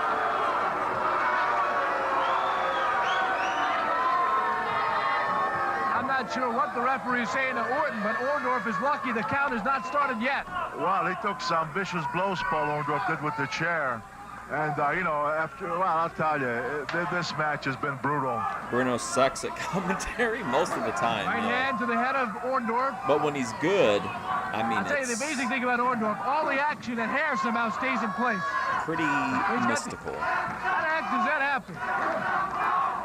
Still got that part. He looks like he just got out of the shower after the hair blow.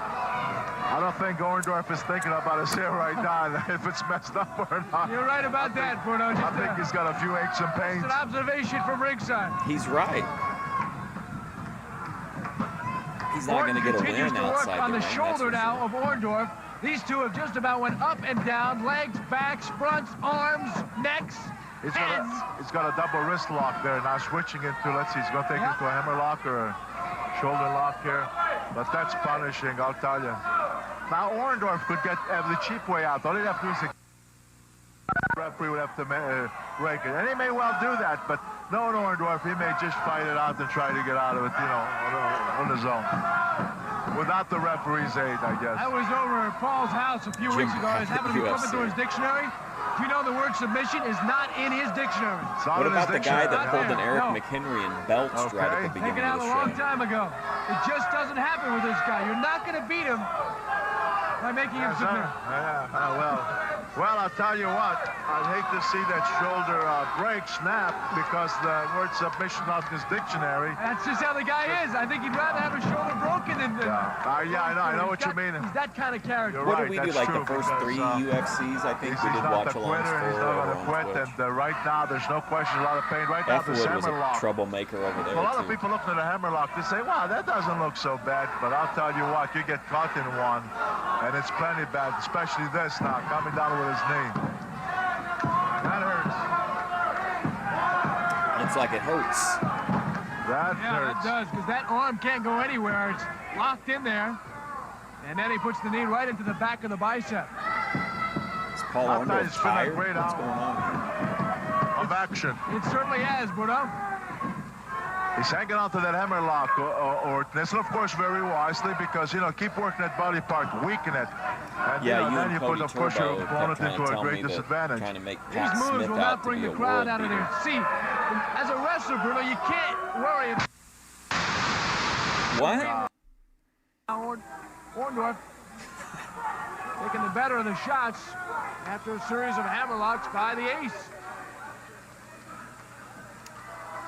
Wow, 573, you're getting there. Consistent, working on the left hand. Okay, who will get to 1,000 subscribers first? Luna, Star, or Eric McHenry? Arm of Orndorff. Orndorff trying to size up a right, it looks like. Now, if he can hit him with that fist and catch him in the jaw, I'll guarantee you that Orton will let go of that left arm. A gracious acceptance of the things. Took him right back down.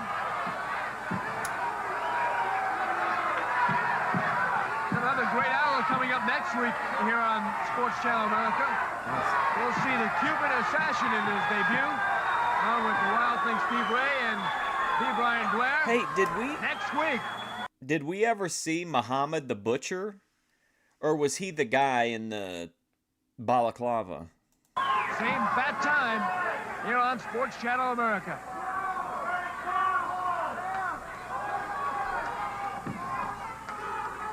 Seems like Paul just can't get away from that hold that Orton's got him on. He's trying. You know, Luna, any thoughts on the recent pictures, recent interview with Jim Carrey where people felt like he didn't look like himself? Any thoughts on that, Luna? Do you watch? He's going to get up, and instead of aiming that fist, he's going to catch Orton with a quick you saw right. what happened. That's what he's got to do. He lost to Ken Shamrock. Well, look at this. He's not going down. He got his attitude adjusted in a hurry.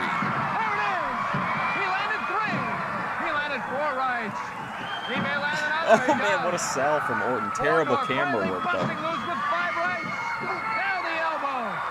Why is it so close? Reversal. Nice job on Ace, but he missed him and he hit the steel post. Boy, he really rammed that shoulder against that steel post.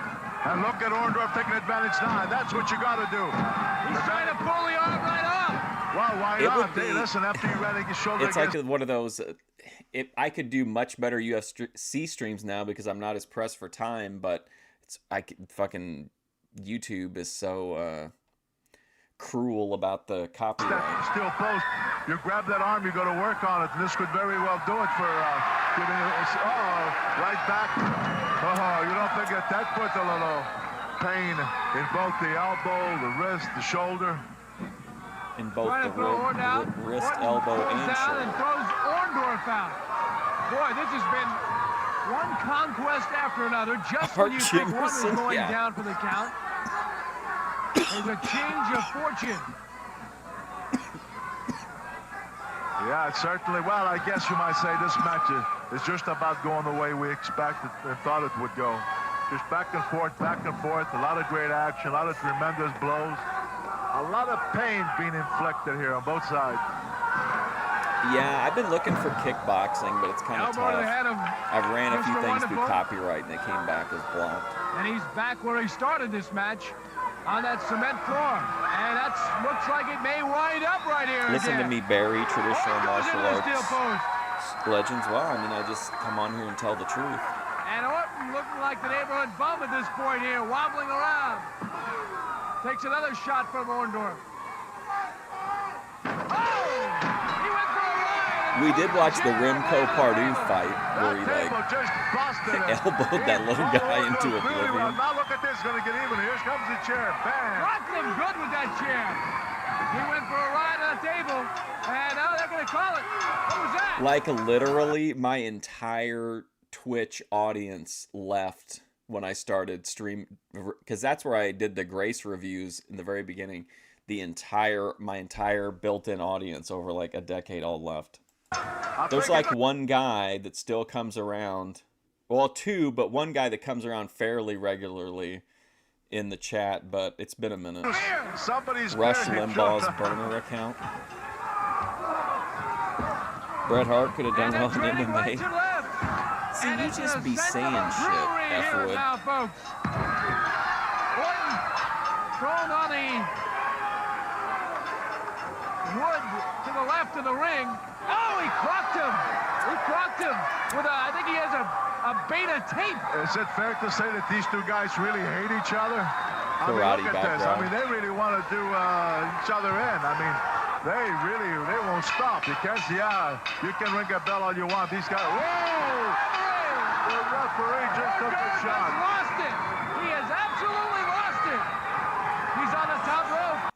I feel like I don't know if you guys watch Bischoff, but hardly anybody does. It's pretty easy to troll him and Conrad, but I feel like that would be something you could do in there that might get him upset, is to keep calling him keep saying like McDojo and questioning his karate. I think he's all hopped up on like testosterone replacement therapy, so he's like really, really on edge all the time. Orton is in the ring. Orton goes out. I'll tell you, these people all on their feet. Everybody in this building is standing up. Like, it's crazy to think how few people watch that show, how few people watch Jeff Jarrett's show. Like, if you catch them when they're live, there's hardly ever anybody in there. You can always get them to respond to your comments, even without a super chat. But the match is over, unfortunately. The Orndorff is sharpshooter. in the ring, but Orton, all he has to do is really go back to the dressing room. The excellence of this mixed match martial arts is going to be no winner. execution.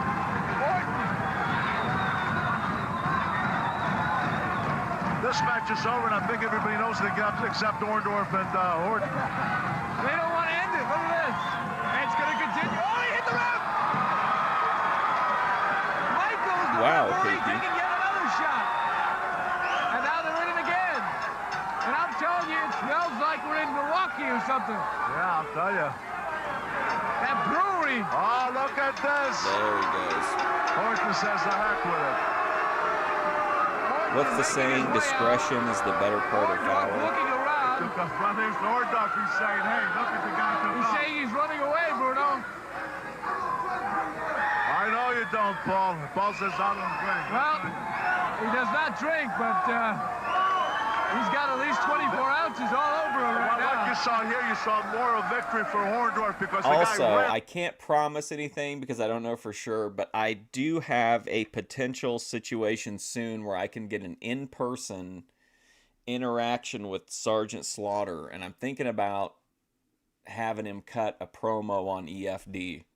Out of the ring, and Orndorff is still in the ring. I want an EFD video, and I want one like of him advertising Boyd Watch Live, like thanking everyone for watching.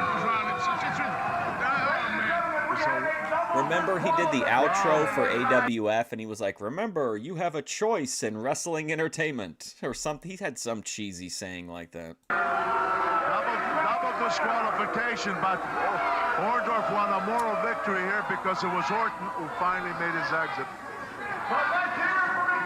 A wild match here. Wrapping up this week's exciting hour.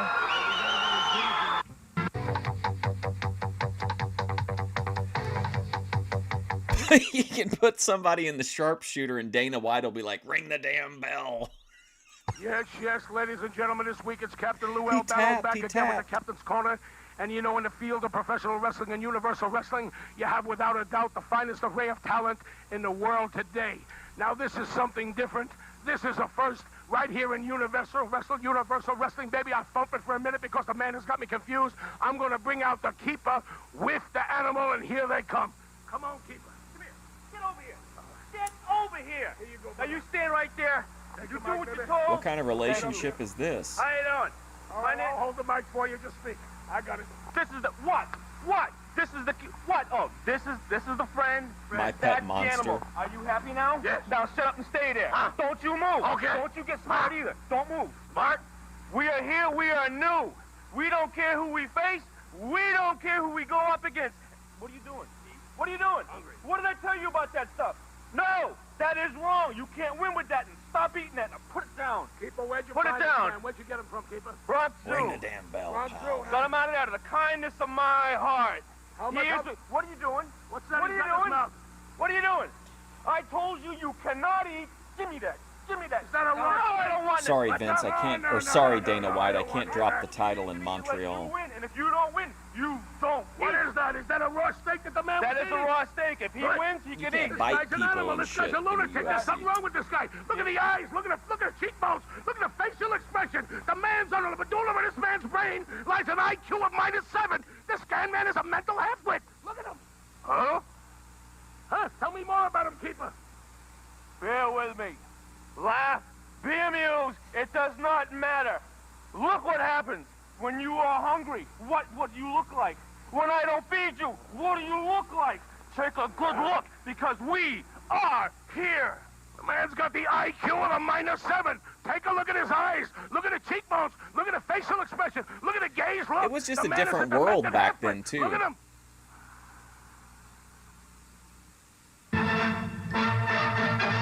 Oh, shit. Oh, the official rankings. Okay, so TV champion. Hold on a second. I thought he vacated the title. Bam Bam Bigelow, Paul Orndorff, Terry Gordy, Steve Wild Thing Ray, and Bob Backlund. That's not a bad This is Len, the UWF matchmaker, bringing you this week's UWF official ratings. On top of the boards, as you can see, the TV champion, Steve Dr. Death Williams. The #1 contender to the belt, Bam Bam Bigelow. #2 on the ratings Listen, this week, F-Wood, Bret Paul Hart. Mr. Wonderful Orndorff. wouldn't be #3, allowed the to Bad Street utilize Boy his sneaks in, second rope Terry elbow Bam Bam drop. Gordy. #4, The Steve the Wild sharpshooter. Thing Ray, I mean, a is major somebody, contender is to he really Steve going to be Williams able to get someone Championship. into a position And to do a #5, side Russian leg the sweep in ex-champ the himself, UFC? His Bob entire Backlund. skill set his whole move set basically is useless. #6 here we in the go. ratings this week. Cowboy Bob Orton, Cactus Jack, Colonel De Beers, B. Brian Blair, and Ivan Koloff. What a line. Cowboy Bob Orton splitting up with his former partner, right below him, Cactus Jack. Everyone saw that at the beach brawl. #8, the sadistical, the maniacal Colonel De Beers. I would think he'd have to watch What out about for Brock Paul Lesnar Orndorff. versus Bret Hart in #9, a shoot the fight? Tampa boy himself, pulling in at #9, B. Brian Blair, a major force in the UWF, and #10 to finish it out, Ivan Koloff. We'll be back with more exciting UWF action after this. Okay, wrestling fans, here's the latest thing to hit the UWF. Herbie cookie. Introducing the UWF Superstars cookies. We've got the Steve Ray Wild Thing cookie. Our champ's favorite, the Steve Williams cookie. And besides all that, we've got the Paul Orndorff cookie. Besides all that. We also have 4 new kinds coming soon. The Bruno Sammartino, the Lou Albano, and the Herbie cookie. And let's not forget the B. Brian Blair cookie. It's honey flavored. Now you've had the rest, now try the best. The Universal Wrestling Federation Superstar cookies. Look for all of them in your local supermarket, and What if they UWF only have arenas the around the wrestler on the country. bag and it's just regular cookies inside? This week on the Fury Hour, we'd like to introduce you to a new show, To the Point. It's a talk show hosted by Herb Abrams and Captain Lou Albano. Each week their guests, it's a talk show hosted by Herb Abrams and Captain Lou Albano. Now, Each Billy week Jack their guests will be Haynes people would have from been all good in walks of life, MMA. from motion pictures, from television, from radio, from the streets of New York, and from Hollywood. This week, for the first episode, their guest is the living legend, Bruno Sammartino. Great.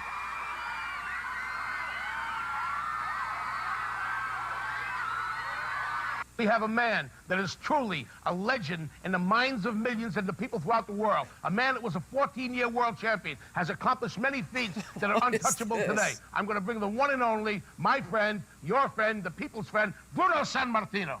Come on out, Bruno. Bruno. Also, Welcome like, to his In This hair Order. is so greasy. I mean, that would certainly be illegal. Hi, He'd have to put his hair into cornrows. How are you? Pleasure to have you here. Bruno, I'd like to ask you. Get yourself mic'd up. Put your mic on, Bruno. You were a little slow at that, but just get together with it. Bruno, I'd like to ask you. There's a lot of controversy going on today in the world of professional wrestling and all sports. I'd like some of your input, some of your opinions on what is going on in the... We know we've been reading newspapers, we've been watching talk shows. We hear about the different controversies. I'd like you to give some of your input about wrestling of today and what's going on.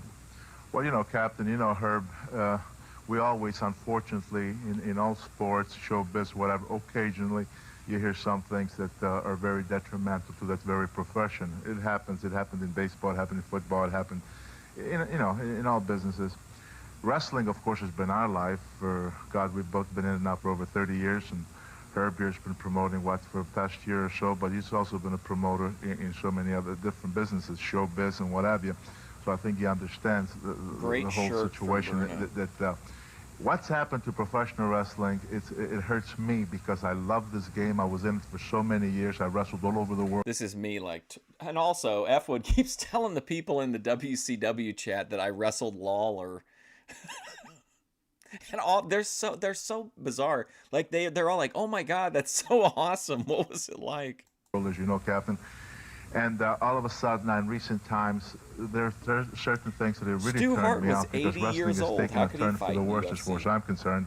There always has been some showmanship in professional wrestling, but in recent years, one of the let me put you in the sugar hole.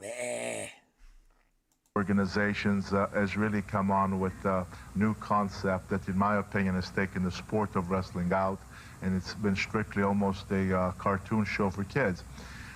I never liked that. That hurt me because, again, I say the love I have for the game. But as you guys know, recently out of Harrisburg, we've been following the papers, television, radio about this trial concerning this doctor who has been supplying for many, many years steroids and some other drugs to some very well-known wrestlers, not only to the wrestlers themselves, but even to the promoter of that particular league that we're talking about.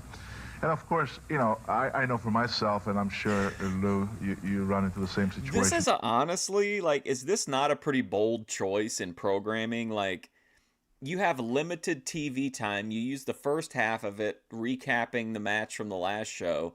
Now you have a sit-down, very deliberately paced interview with a guy that wrestled 20 years ago.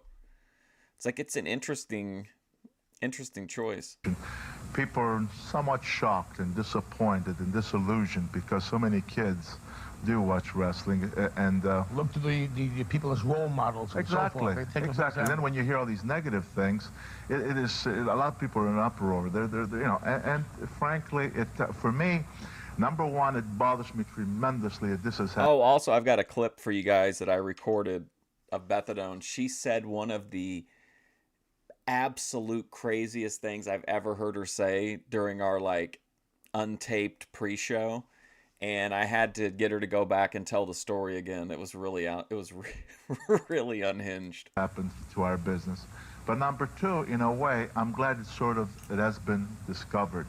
It has been brought before the public because now these people are going to have to... Did any of you guys watch that Battle Royal that I put up on my community page like a week ago? Speaking of Lou Thez, every name that came out in that Battle Royal, I was like, holy shit, I can't believe this guy was still wrestling.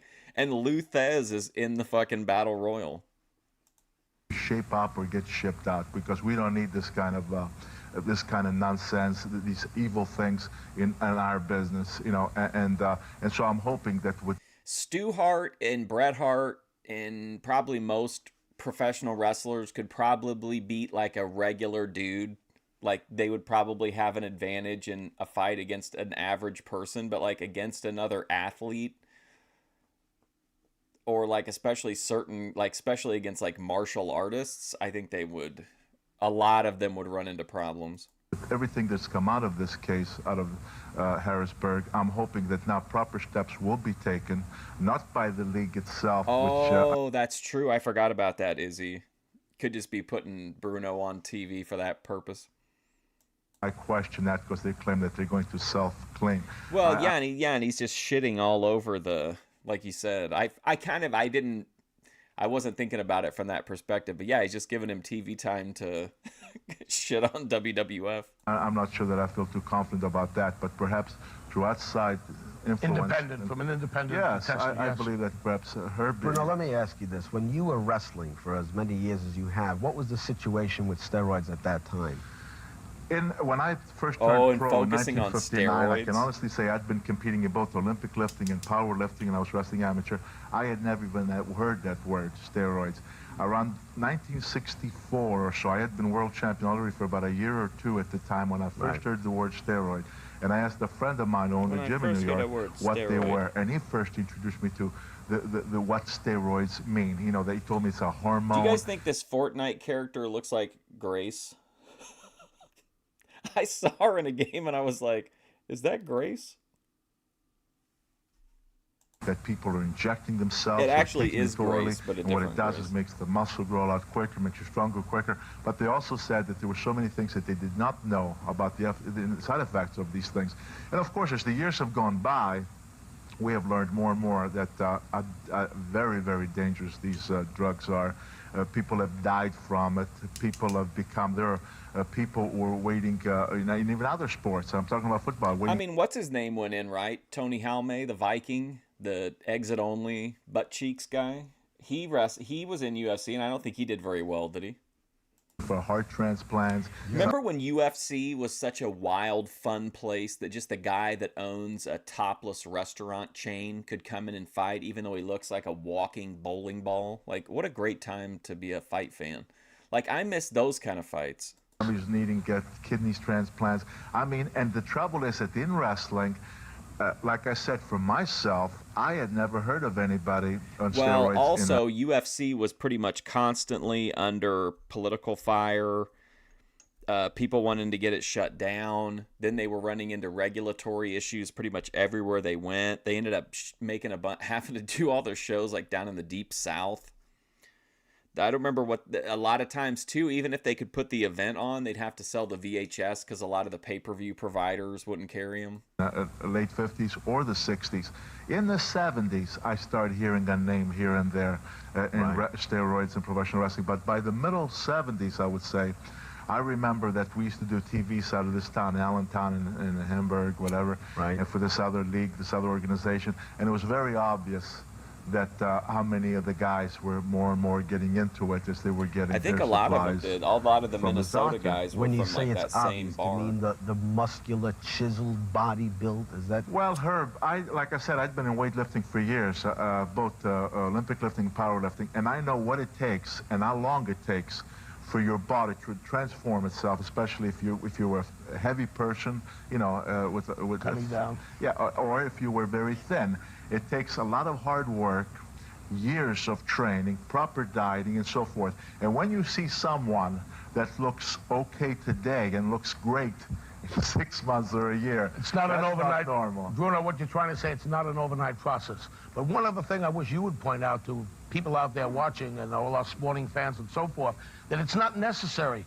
If you have a good frame, if you got a good mind, if you train hard and you eat well, look at you, Bruno, in 1959, bench pressing, in those days, unheard of, 565 pounds and doing 38 consecutive reps with 330, and I know that I was with you. You never took steroids. You've always been a clean athlete. But right now, ladies and gentlemen, let's get back to our famous guest, the legendary Bruno Sammartino. The tragedy is that the youth today, the youth of America today, because they hear so much about these steroids or whatever, they don't believe that you could achieve this through natural training and hard training. They think that you have to. I have had people who have read books.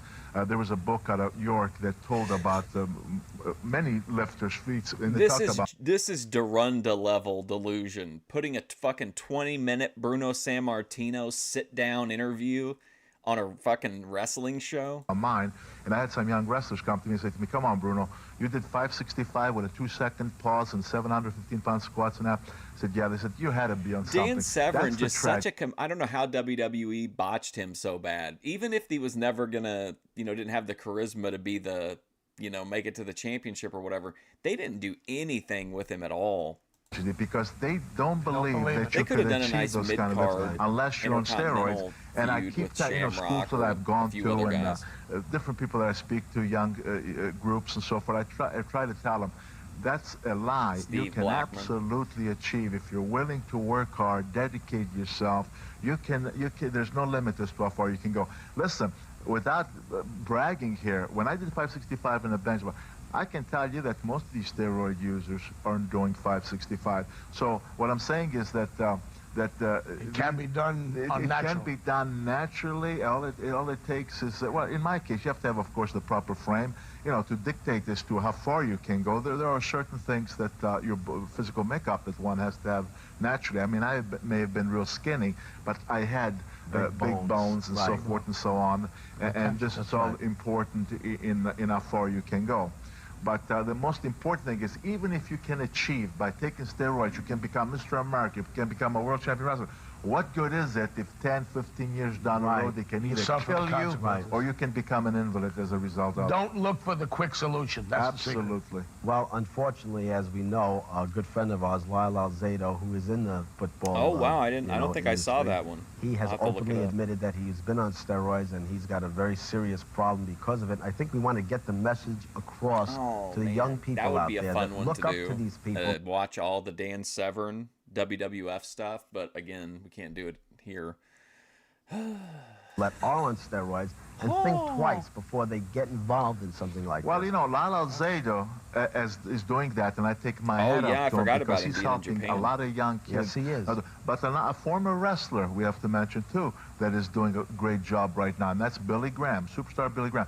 Because Billy Graham has come out and said, I have a lot of problems. Look at me. I've had surgery after surgery. I have some liver problems. I have all these problems. And it's all from steroids, and he's telling everybody, if you're on it, get off of it, and if you're not on it, for God's sake, don't go. Okay, Bruno, fine. Can I interrupt you for 1 minute? Then how about the role models out there? Well, he was the one that was been reputed to be taking down steroids. Brock Lesnar. Why shouldn't they come out to the youth of America and say, yes, I've taken steroids, I was wrong, I've done wrong, but it's the wrong thing to do because the after effects are worse. Own up to what... Oh, man, what a great moment, Killer Tony, when she's just fucking staring at him, and he's like, ah, slap me. Incredible moment. You've done. Don't deny it on openly TV throughout the world. Because the so-called superstar they had that weird today, we all know what we're talking about. Chick. He's a hypocrite. A hypocrite because to go before national television and to suggest that he only used the steroid because there was an injury, and instead of cutting the... I think his best stuff was either against The Rock or versus Shawn Michaels. And bringing up other people that use steroids. The facts are that the court clearly showed that the good doctor was going to go to jail for maybe 44 years and $3.5 million fine. The reason why he's been found guilty because he supplied that individual and many others with these deadly steroids for many, many years. And to come on national television and deny it all, that to me is a crime. That is absolutely. And what makes a real man is if someone had a problem. Take myself, Albino I overdrank. I'm not saying I didn't. I'm openly coming out and saying that. But now I've realized that it's wrong. You can kill with drinking. I tell children, don't go in, drink and drive. You try to set an example. If you've done wrong, get help. Wow. Don't go out and deny what you've done. Accept what you've done. Tell people what you've done. Try to set an example. Try to make it a better country, a better world to live in. Don't get out and deny it because that's where you're wrong. That's what happened to Gary Hart. denied Don't he be was a with life a woman, he denier. was this and Be a that, I life didn't do it. affirmer. Come and follow me. They found him, and that lost the guy. Probably that cost the guy the presidency. Admit what you do openly. Richard Nixon, I don't believe he was a bad president, but he denied what he did, and the American public hates that. Go out and help. Herb, but let me ask Herb a question here. Now, Herb, you know, you've been promoting wrestling. I know you've been promoting other things, but his first professional wrestling's been about a year, right? That's correct. Okay. Now, as a relatively new promoter, okay, now you've been hearing all that has been going on. The only issue I had with The Rock Shamrock, because I thought they really gelled really well in the ring, and even the promos were good. And I think Shamrock's one of the major reasons he was able to get over and then get into that feud with Austin. But it was just, we saw it all, that it was way overdone, I think. Like, it dragged on and on and on. These scandals that we had recently. As a promoter, and I know because that's why we're here, because of the concept that you want to bring back. That's correct. How do you feel about it, and what would you do, or what steps can you take not to let such a scandal happen to the UWF? Well, first of all, as you know, we have wrestlers from We have a strict no-drug policy here in the UWF. all parts of the world. And he sneezes up half a gram. We have wrestlers that we are interested in, that are competitive, and that is what the UWF strives for, is competitiveness. Unfortunately, there are probably some wrestlers, I mean, we do not at this point check for steroid Oh, use, you mean like an interview? I will tell you this, I'm really not that familiar. You mean like doing an interview with him? I got high and forgot about it. With steroids just until recently, and now that I have seen and heard some of these things, and I will also add that I happened to meet Billy Graham at his home, and I saw exactly from my own eyes what steroids has done to his leg and to his foot, and I will tell you that if look there at what is they did to anyone Blade's involved foot, had to with have his taking toes steroids taken in off. our organization, we certainly don't want to welcome them, because we don't want to set an example for the children who are going to of today, that are the people that are going to run this country years later. We certainly don't want to do that. That's really what the crust of what we're trying to bring out here at this point. Of today, that are the really the people that are going to run this country years later. We certainly don't want to do that. That's really what the crust of what we're trying to bring out here at this point. In other words, Herb, what you're trying to say to Universal Speaking Wrestling... of bleaching the crust of buttholes. what we're trying to bring out here at this point. In other words... Today, that are the people that are going to run this country years later. We certainly don't want to do that. That's really what the crust of what we're trying to bring out here at this point. In other words, Herb, what you're trying to say to Universal Wrestling is trying to bring wrestling back to the good old days of wrestling. And not just about steroids. I mean, let's take steroids away from it. Let's just talk about actually wrestling. I mean, we know that our champion, Steve Dr. Death Williams, who recently won the title, there's no question in my mind, I have publicly made it very clear, that Steve Dr. Death Williams, who is one of the finest, in my opinion, the strongest and toughest professional wrestler today, can defeat any professional wrestler in the sport today, Bruno. And I think you might agree with that. South to West was telling me about it, and then there are a few videos. But yeah, he had some of his toes amputated a while back. I should agree with you, because, I look at the man's background, and when you look at the... Did you see Charlie made a video about him too? I thought that was kind of... That'll definitely signal boost him. Williams' background. I mean, this guy is not only a great professional, but he was a great amateur. I mean, here's a guy out of Oklahoma Tremendous who just amateur got nosed out by Bruce Baumgartner, who went on to win in the Olympic Games. And, when you get nosed out like that, that means that you could have 3-4 different workouts, and it could go either way at any time. You know what I'm saying? So that's the caliber of a wrestler that Williams was as an amateur, and then of course as a pro. Look at right now, he's since he won the Sports Channel America champion, he's already defending it. I'm gonna clip this Bruno interview. He's big in Japan. They want him. Major star in Japan. He's a major star in Japan and other parts think of the Albino's world. been burying farts this whole time into that couch. couch? I think it makes a great representative of the sport of professional wrestling. Bruno, can I ask you to interrupt you and ask you another question? When you say today the monkeys and the snakes and the parakeets, we know the organization with the monkeys and the... It makes a great representative of... Lou said that the WWE's using monkeys. The sport of professional wrestling. Bruno, can I ask you to interrupt you and ask you another question? When you say today the monkeys and the snakes and the parakeets, we know the organization we're talking about that is... The parakeets. They're hating on Frankie?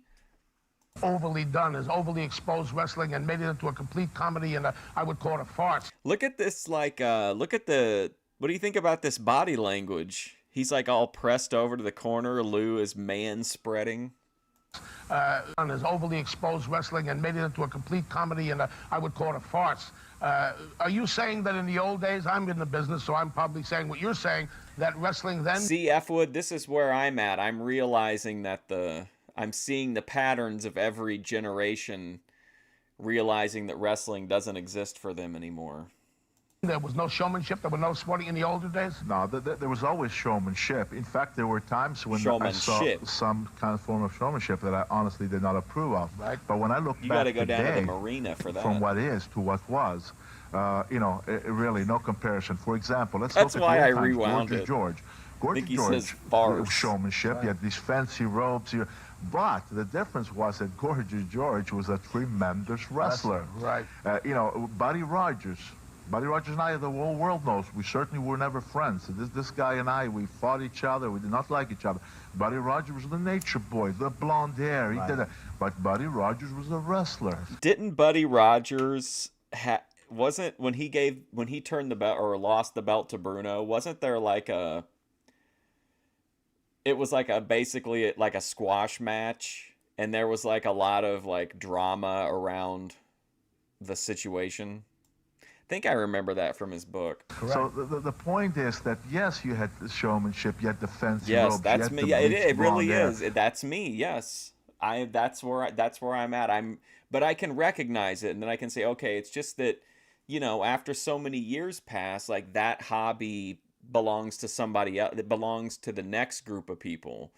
It'd be like if like people, well, they do though. I guess they do get mad about like how Star Wars changes and appeals to multiple generations, but you know, I recognize it, and I'm not going to start a podcast about it.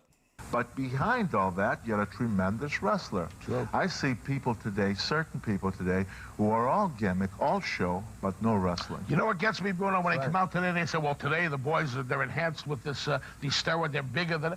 Do they forget about the Dr. Bill Millers weighing 300 pounds, standing 6'10"? They forget about Killer Kowalski, a man that magnificently looked at 290 pounds. Don Leo Jonathan. Hey, Don Leo Jonathan. Bobo Brazil, a black athlete that stood 6'8" to 6'9". Bill, what about those giants? What about the Argentina Rockers? Not in size-wise, but in acrobatic ability.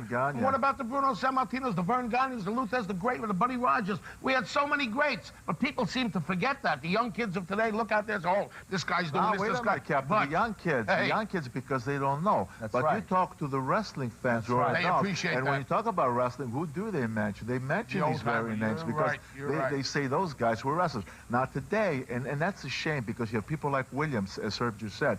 It's a shame because so many people I remember there was a little bit of drama some other organization, what they've done, that it's unfair to people like Williams because sometimes they tend to put Buddy the Rogers whole book is really wrestling good. of today as one, and that's why Herb, though. like with yourself now, you have to be patient and you have to realize that it takes time through television exposure and what have you, and through the people that come to the arena, that they talk and they spread the word as to what is and what's going on. And it will take time, but it can be done, and it will be done because people who were real fans, they will come back when they see the kind of wrestling that they used to love. Well, you know, Herb, not because you're my co-host in this corner, but I've got to say, working for you with Universal Wrestling as an interviewer of professional wrestlers, and I watched the caliber of wrestler you're bringing into the Universal Wrestling Federation, and I've got to say, I think you're doing a wonderful job. Perhaps it's going to take a little while, like Bruno said, but it's the people to realize again that we have the best. But you're doing a great job, and we're very proud of you. Ladies and gentlemen, we thank you for this little segment that we've had today, and I want to say we'll see you next week. We'll be back next week with more top action from Paul Orndorff. Is this available Orton, for purchase? B. Brian Blair, Steve the Wild Thing Ray. Be there. 1-900 Hot Bruno. What's the real scoop on professional wrestling? There's only one way to find out. Give your Call loved me on one the a legend Hot line, Bruno. 1-900 Hot Bruno. Let's talk real wrestling. What's happening and where it's happening. I'll tell you from the inside. Call me now and be the best Let me informed tell you wrestling fan about in the your time I neighborhood. fight Nature Boy Buddy Rogers. Press 1 to enter your credit card information now.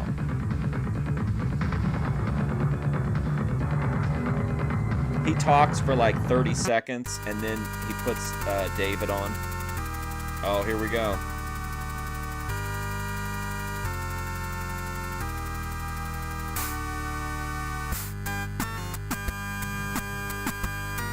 Man, that just hits. Have you guys ever heard Welcome to the Jungle in an MIDI? Let me find one. I've got to hear it now. There's one really good one. I don't know for sure that I'll be able to find it, though. But, man, it is awesome.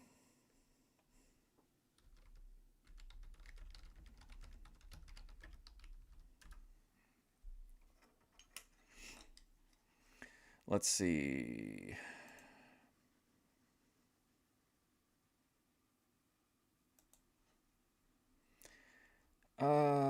Well, I did have one that was really good, but I can't find it. All right, we'll just blind it. Let's listen to this one. MIDI Plus. This is even Boyd. 600 views. Let's see how this guy does.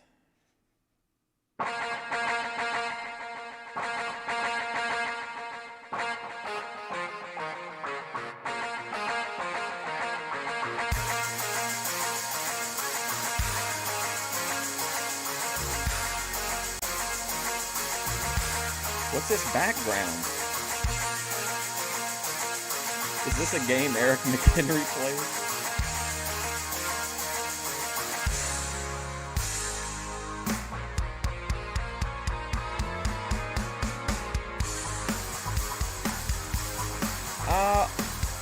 Let's wait for the vocal.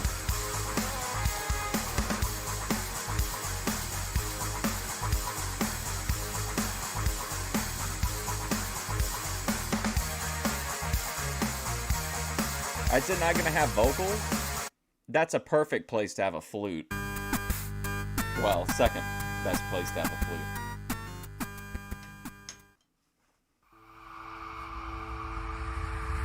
Oh! Shit. Okay, so remember we heard about Muhammad the Butcher in an earlier episode, but we never saw him? The title of this video is UWF Fury Hour, episode 43, Luna Vashan in action, plus Muhammad the Butcher, and then in parentheses it says Great Value Abdullah. So that should be good.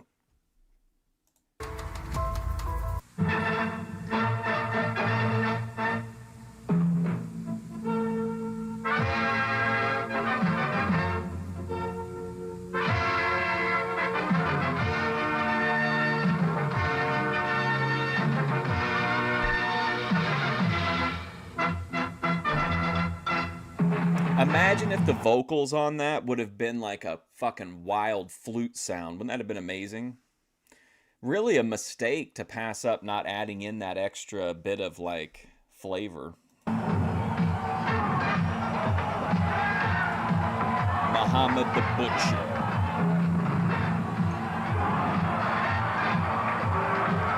Is it a good value? We'll see. I love the idea of Muhammad the Butcher as what I'm imagining.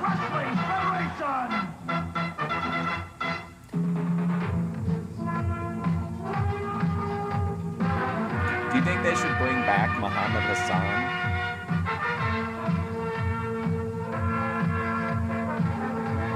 Play into the Iran thing? This is the Fury Hour! Oh, Twin Towers. Hi, once again, everybody. I'm Craig DeGeorge with Bruno Sammartino. Welcome once again to another Fury Hour here on Sports Channel America. This week, one of our feature matches features some of the ladies here in the UWF. Luna Vashan we've seen against the newcomer, Allison Royale.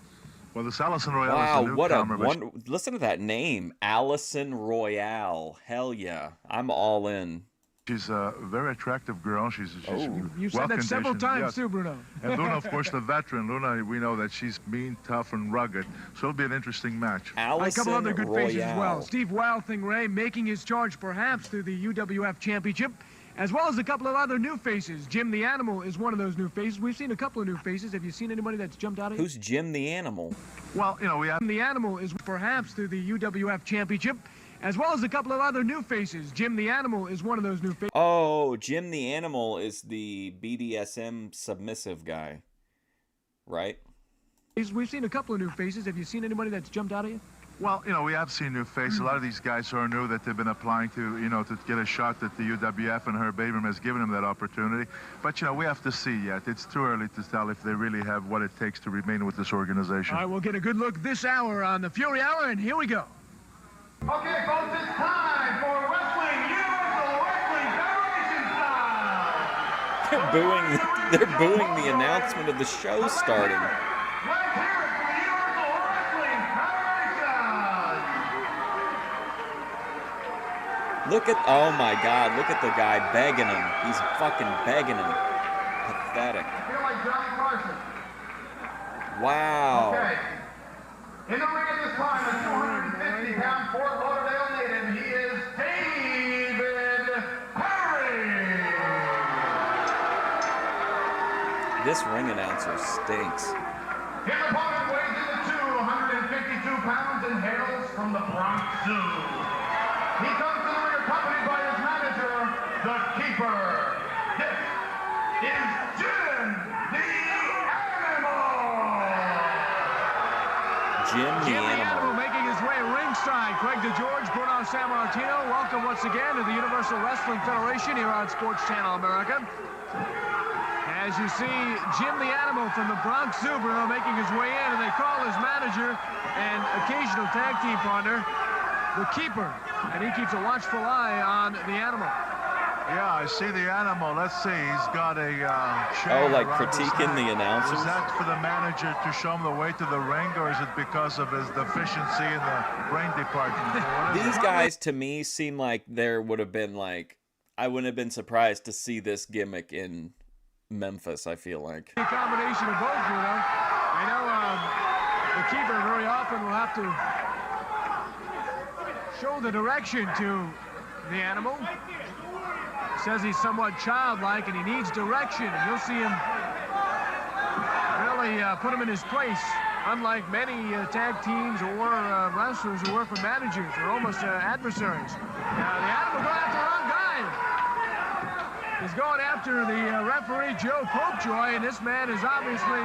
Oh, boy, this is... I mean, his screws are not all tightened up, Bruno. What you're saying is by his action, you don't see him as a graduate of Harvard or anything like that, do you, Greg? He might have trouble from the local community college, Bruno. Did he try to sell what her is this? You're telling me that he doesn't know the difference instead of between the referee and the opponent, which is David Perry? Well, that's it. Down on boy, David Perry, and a nice Dave Perry takes care of it. Takes him down, working on the arm. Perry out of Fort Lauderdale, right in the area here, 250-pounder. Jim the Animal again from the Bronx Zoo. And now he doesn't know where he's going. He's looking in the crowd here. Very lively crowd ahead at the Memorial Auditorium. Well, maybe David Perry can tame the Animal this evening. So far, he denies fireman's carry. Oh, the Animal gets behind a reversal. Another reversal by the Animal. Wow. Bruno, look who just walked into the booth. Hey, Bruno, how you doing, champ? Captain, we're watching a guy from the Bronx Zoo. I'd like to know if it was the Bronx Zoo or the San Diego Zoo. I mean, which was it, man? It's this guy. The Bronx Zoo. He may be working his way up to the San Diego Zoo. He looks a little whack. He looks like he belongs in a lion's cage. All right, Bruno, Greg, you're doing a good job. Keep up the good work. Well, thank you, Captain. We'll see you a little later. Oh, man, Yaphet Kotto, what a great actor. Greg, I have to tell you that David Perry did a couple of nice moves on the Animal. David Perry what an all-time looks like he knows what he's doing in there. Maybe perhaps, what a rake across the eyes. Scratch him across the eyes, and now the Animal appears Jim the Animal's just finally found his place here, working on David Perry. Headbutts him down. We got a big show for you coming up this hour. The Firecat. We'll see Joshua Bengurion. We'll have a special captain's corner. And later on, Bruno, we'll have the Ace Cowboy Bob Orton against Mr. Wonderful Paul Orndorff. Oh, that's going to be a great match. Orndorff and Orton. These two guys, I'll tell you, they're no strangers to each other. And every time they every fucking show is going to have match. Orton versus Orndorff on it. Meanwhile, the Animal looks, I guess, the upper hand. Oh, I was going to say the upper hand on David Perry. First given a fine clothesline by Perry to knock down the Animal. And we're going to try and set up an interview after this match with the Animal, and that should be most interesting. I know. I think I'm going to let Herb Abrams handle that show. Yeah, I was going to say. Cowboy Bob Orton versus Paul Orndorff is the Ace Cowboy Bob Orton versus Tito Santana of the UWF. Unless you'd like to do it, Bruno. No, I don't think so. All right, we'll try. I can't promise anything at this point with this guy. Elbow right to the neck of David Perry. Floors him. Hey, he may get the lateral press for the cover. No, not enough. Oh, to his credit, I'll be honest with you, Craig. I thought that was it for David Perry, but he kicked out of it, which shows you that he can certainly take a lot of punishment. Trading rights and lefts now. This crowd really into it at the Memorial Auditorium here in Fort Lauderdale. Oh, give me a break. Tried to close on him, kind of got him a little low there, Bruno. Yeah, he got him underneath the arm, so I don't think he did quite the damage, other than get him off balance and slam him down to the mat. But there's a reversal. Look at that. The keeper got a hold of Perry. The keeper grabbed the Perry, the leg drop. Look at the keeper. He's pulling him. Referee doesn't see it, and that's going to be it. I'm going to post this and put in the title that it's the only Observer 5-star match in UWF. The keeper with the clincher for Jim the Animal.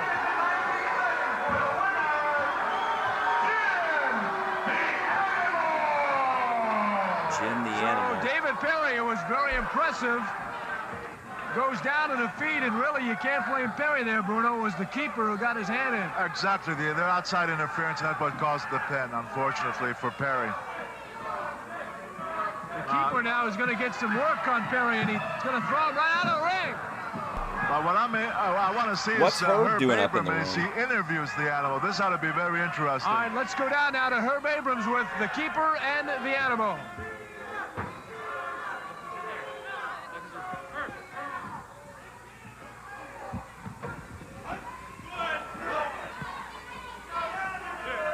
This is the... Nothing like 30 seconds of dead air.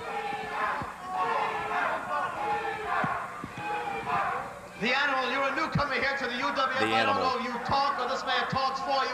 Who are you? What are you all about? This is the Animal. I am the keeper. He does what I tell him.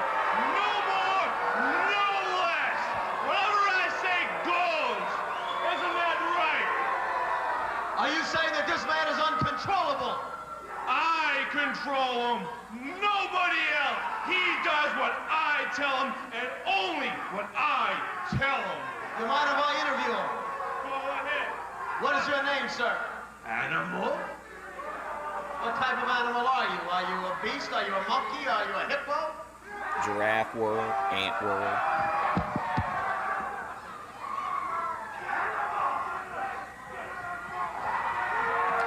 Okay.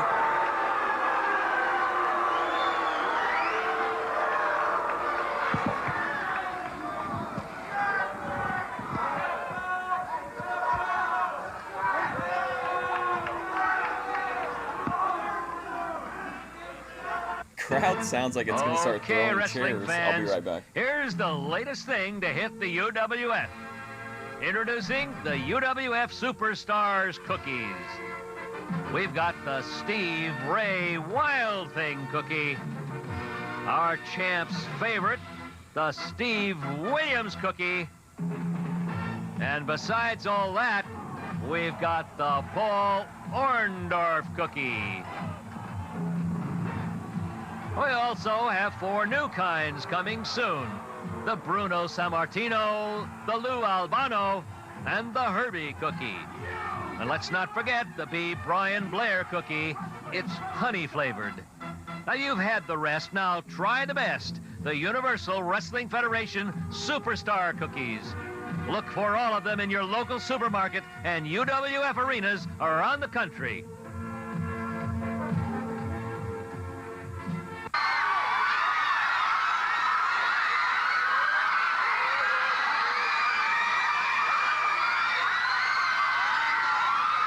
We're going to bring out the Israeli champion, a man that is one of a kind, right from Israel, and here he is. How are you, brother? How are you, sir? Pleasure to meet you. I'd like to tell you a little bit about your country and about yourself and about your people. God bless you. You're doing a wonderful job. Go right Thank ahead. you very much. You know, as everyone knows, Israel is the toughest, one of the toughest nations in the world, and we intend to prove and represent I intend to represent this belt very good here in the United States, and I hope many people support me, including this great man right here. It's a pleasure to meet him. Well, I got to say that years ago we had great men like the Rabbi Halpern that came over here and wrestled in this country, and you had many a great wrestler of lancemen such as A.B. Coleman and Abe Jacobs from Australia and so forth. And Oh my God! I believe that you're a credit to They yourself, put the belt to your on the people, and you're IDF right guy? about the Israeli Oh, Army man. and the Israeli Air Force, one of the finest in the world. They are fighters. They are people with a cause. They are people with a message. And with people like you at their side, I'm sure, brother, that they'll do a great job. You're a big man. You stand about 6'9" or 6'8"? 6'10", that's correct. 6'10", all right, I was close. You weigh about 300 pounds? That is correct. Yes, this Ben man is from Thorpe-ish Israel. proportions. He's behind his people are behind him. The man is rough, the man is tough, the man is groove, baby. What does he mean by his He is the Israeli champion. He's one of a kind. He's often imitated but never duplicated. I give you his name. Joshua Bengurion. That's what I said, Joshua Bengurion. Vigate Lantzman, you're a wonderful person. You're a great guy. Vigate Lantzman, you're all right. Put it there, baby. Thank you, sir. I'd like to say, L'Kol Hayudim, Ani Joshua Bengurion, and I'd like to tell you... Vigate Lantzman, you're all right. Put it there, baby. Thank you, sir. I'd like to say, L'Kol Hayudim, Ani Joshua Bengurion, and I'd like to tell other people to come out and perhaps Did we'll he give say you some Hebrew lessons Muhajideen? and you can learn Hebrew. Yekor Hayudin, Yashirin Habagarian, Yahashi, Yekor Hayudin, Mahayla, Haika Hay, Zisa Pesa, and a happy Hanukkah. God bless you. I've got to clip that one. What an outro, man. We'll give you some Hebrew on. Hey, what's up, Greg, and buddy? I'd like to tell other people to come out and perhaps we'll give you some Hebrew lessons and you can learn Hebrew. Yekor Hayudin, Yashirin Habagarian, Yahashi, Yekor Hayudin, Mahayla, Haika Hay, Zisa Pesa, and a happy Hanukkah. God bless you. Oh, man.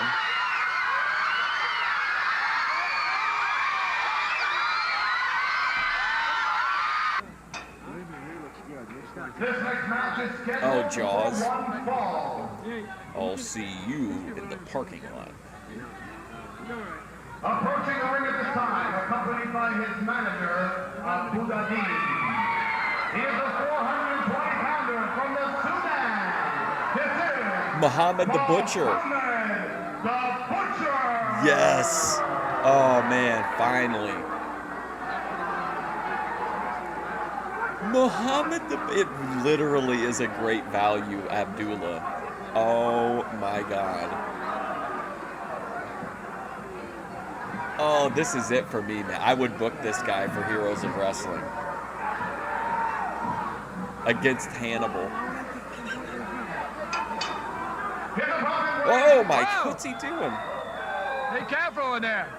His opponent weighs This guy's awesome. and is the current Israeli heavyweight champion.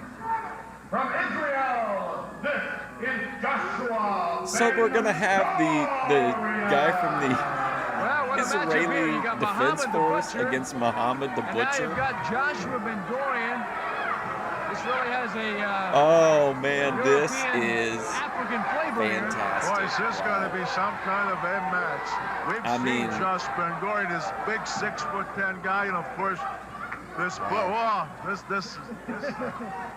I love it. He's got a belt on him. He's what is Yes, he? he's the Israeli heavyweight champion. Have you ever wrestled in Israel? He has the Israeli Heavyweight Championship belt? No, I never have. Because he tells me it's they don't have a regular card there, but when they do have wrestling there, it's very, very popular. They sell out, and they don't sell And of popcorn. course, he's the main attraction there, right? I understand they Awesome. don't sell popcorn and hot dogs, but knishes and bagels are very popular. Oh, is that right? That's huh? what my Knishes, sources bagels. tell me, yes. Okay. The sesame USA, seed bagel, that's one of the most popular. Nobody in there is American.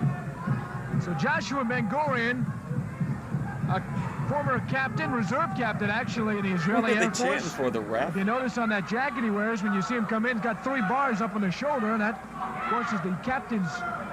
Look at that Muhammad. You ever work out with the Oh weights, my Craig? God, this Do you work out with Abdullah weights? guy is A fantastic. little bit, but I was just looking at his specs. So I wonder if he does. I think he's got something on me, though, Bruno. Tony Khan He's, trying to be Herb Dean.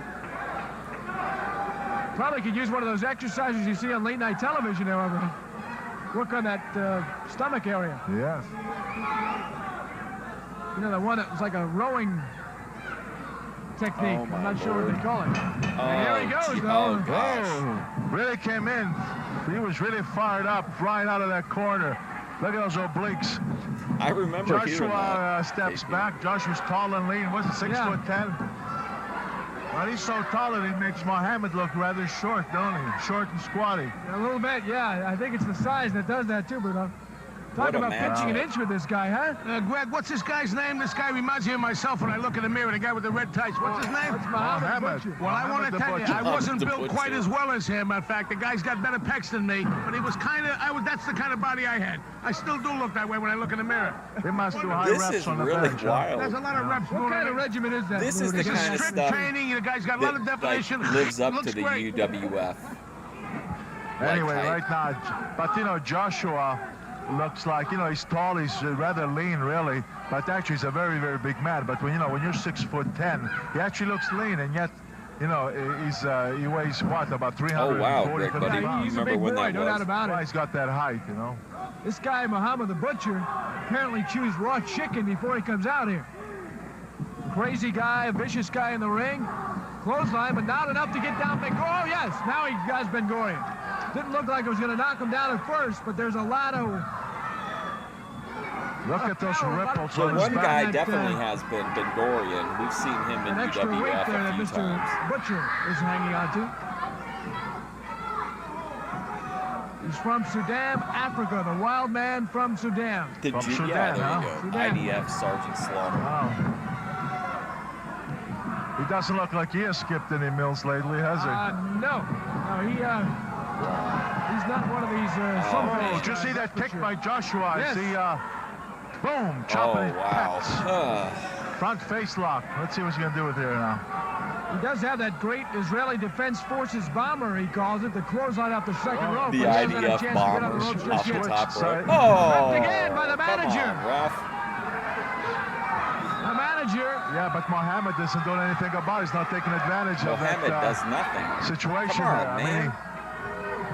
The chain. Abudaden is the manager. Now he hits with the chain on the back of the neck. Abudaden, Bruno. Now, come on. Doesn't the referee see this? There's interference. The guy's on the apron. Guy's using the chain and hitting it. Oh, here's the bell. That's it. He's got it. Oh, my God. This is really Abudaden's from the 13th step of the 13th pyramid, which is of little note right now for Josh Bengurion, who finally stops Abdullah now. Oh, my God. Bengurion going to work after the chain. He's going to get the towel around the Butcher. And I'll tell you, any kind of workout, any kind of sweat the Butcher goes through here will be well worth it. This is so bizarre. He's got him around the neck, and he throws him right into the turnbuckle. And that is wobble. Up until this point, it's just kind of been a poorly booked company that had a lot of talented people that weren't, that ended up not being great matches. But this is kind of, the kind of stuff I think of mentally when I think of UWF is like crazy shit like this. Boy, that Joshua's on fire, isn't he? He's really angry. Get back and I'll tell you that Butcher is gone with his manager. And there's Joshua, victorious and smiling and very happy. Take advantage. Wow, looks like a good run for the Israeli Air Force. Same kind of reaction. Oh, wow, in the 70s or 80s? That's cool. And still Israeli heavyweight champion, Joshua Bengurion. I didn't realize that Israeli belt was up for grabs here, Bruno, but nevertheless, he is like, I saw Dusty still live, but it was so deep into his career. It was in like the, I think, early 2000s. A heavyweight champion. The Universal Wrestling Federation's Beach Brawl is now available on video cassette. The critics have hailed it as one of the most action-packed nights in the history of the sport. The UWF's Beach Brawl. Act now and get a free autographed photo of UWF champ Dr. Death Steve Williams. Photo of Check or money order for $19.95 plus $3.75 shipping and handling to Abrams Entertainment Group, 2532 Lincoln Boulevard, Marina Del Rey, California, 90291. Or call 213-822-4187 for more information. Making his way in the ring at this time, weighing 238 pounds from Atlantic City, this is Joe DeFuria. Joe DeFuria.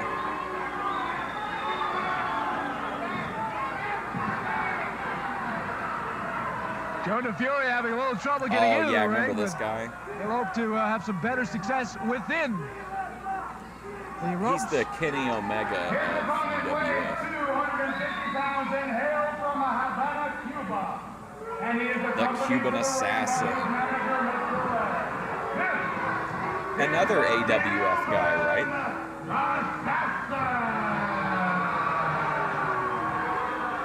The Cuban assassin rather, The hailing from Cuban Havana, assassin. Cuba. The Cuban assassin rather, hailing from Havana, Cuba. Or is this a different Cuban assassin? Cuban assassin. Mr. Ed, Mr. Red. Oh, Mr. Red.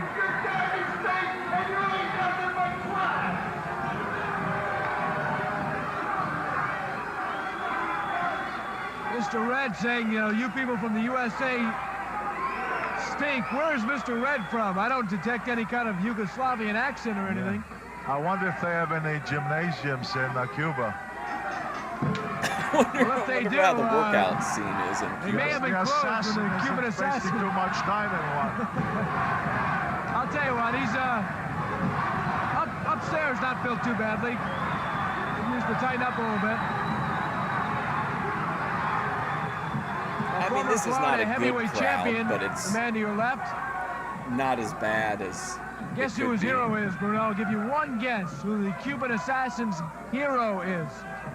Who's the Cuban assassin's hero? Would it be somebody by the name of Fidel? Oh, yes, sir. Ah, it is. I always like to listen to that Cornette clip where he's talking about whenever Buddy Fuller. There's a really great like half-hour long clip about how they booked Memphis, and part of it is talking about when they brought in Robert Fuller and he tanked the territory. And he was standing in like the entryway with Jerry Jarrett, and Jerry Jarrett was like, well, at least it can't get any worse than this. And he said that Robert Fuller looked him in the eyes and goes, oh, yes, it can. And I guess that's when he like took the book away from him. Del Castro. Well, let me see. I want to see what the Cuban assassin. I like how casual like in the ring, Robert because Fuller so far was we about haven't seen too taking much. the Now we saw territory. Joe DeFuria last week with Dave Johnson, as we said a little earlier. They certainly had a great match with the Blackhearts, and I certainly was impressed. Now in single competition, I often like to see someone I'm not familiar with. Where I was impressed with them in tag team, and I like to see in single competition what he's like. But, you know, he's taking on a guy, the Cuban assassin. I'm really not familiar with this guy. So we just have to wait and see who can do what with whom. This is the assassin's debut here in the Universal Wrestling Federation. It's a double wrist lock here. See what he does with it. Come on, Mr. Red. Do you think they'll do the trip spot for goes the in and third out of time Cuba, on he the says show? quite often. I don't know how he does that. It's kind of a tough country to get in and out of. Well, maybe he's on his own boat. How did he that's get here true. from That- Cuba? That does happen. But he says he likes to take the American money and bring it back home. Bring it back to Cuba. What, is that a Playboy bunny on the back of the tights He wants there? to come DeFuria? here and profit looks like from one, the Atlantic free City. wrestling market and then take the money Playboy back to Casino Cuba. is no longer there. So that's right, too, come to think. Well, I wouldn't know. See, I'm not a gambler like you are, Craig. I never go there. I'm not See, you a would know gambler. about those things. All I know is gambling. Whenever there's gambling, there's also a Playboy. Yeah, well, I don't know. Fury goes into the ropes, trying to monkey flip him. Sunset flip him. Come on, pull. That's it. He got him down, but he can't hang on. Can't hold him.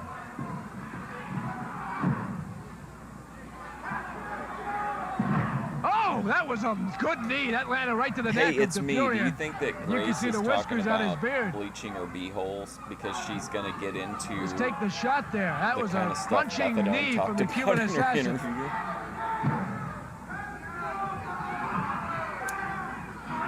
Come on, Joe DeFuria.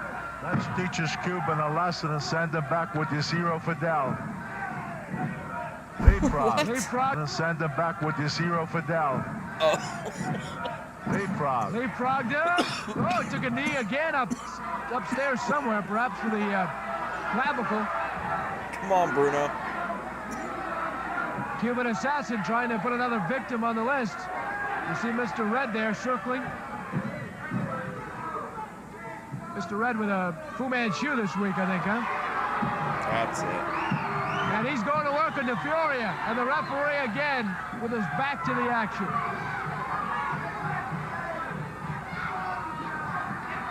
Getting ready to align their nose. Dude, so many things in that interview. I was like, looks like on the inside, I was like, what? In the ring from the Cuban assassin, outside the ring from Mr. Red.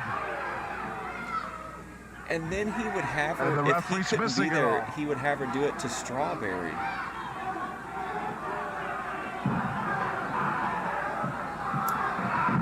Furia trying to mount a comeback. Good chop, takes a chop back. It got so out of hand, it ended their relationship, it's me.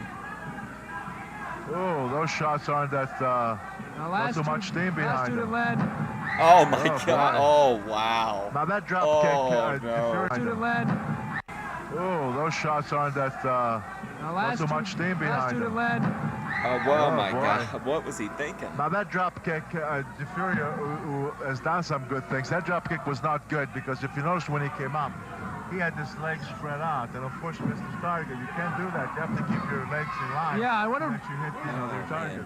I wonder if he was going for a reverse victory roll there. Where he's trying to get him around the neck and flip him back over. What's this? You gonna get a pile driver here, or is he going for a back break? No, pile driver. Reverse pile driver, and that should be enough.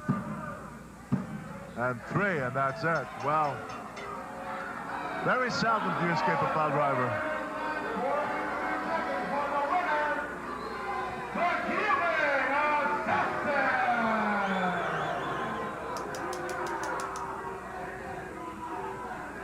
The Cuban assassin is victorious, and Joe DeFuria gave it his all, but it wasn't good enough. Mr. Red looks very happy in there with his red neck brace. Man. And I know Captain Lou, as he watches this at home upstate New York, is smiling. He's going to make a speech here. Terrible match.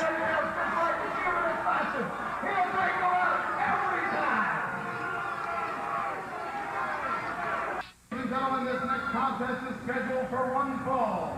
Approaching the ring at this time, weighing 250 pounds from Hollywood, Florida, this is Steve Johnson.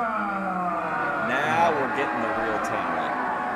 The Mr. Perfect of the UWF. He could have done MMA if he'd have got into it faster. Dave Johnson. 250 pounds from Brandon, Florida, this is Mr. Wonderful. Oh, good. Okay. So then that's got to mean we're not going to get the other thing, right?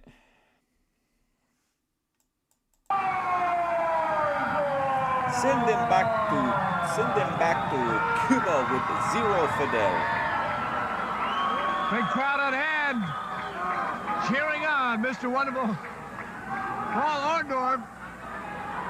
Paul Orndorff, what are you trying to say? Paul Orndorff and his opponents, Dave Johnson. Dave Johnson, yes. Dave got out of managing, as you know, the New York Mets, and he's gotten into wrestling. I don't know, that's not the same guy, is it? No, I don't think so.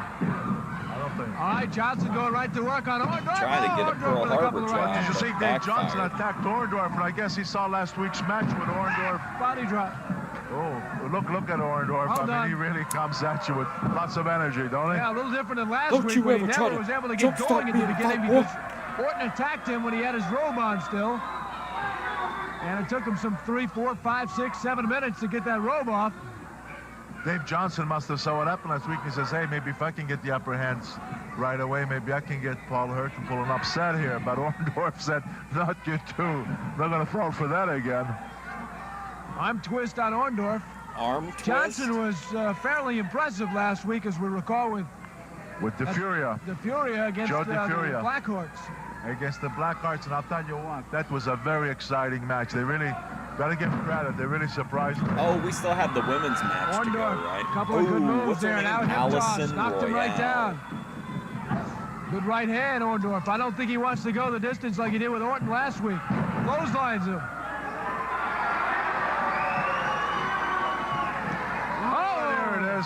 Could this be it? Gimmick? Could this be the I don't think they'd put her in with another crazy girl. And you know what comes after that? The finish. 1, 2, and 3. Goodbye. Finally, good night. we get a good match. The final 115 seconds for the winner think he knows at this point it's only a matter of time for the UWF?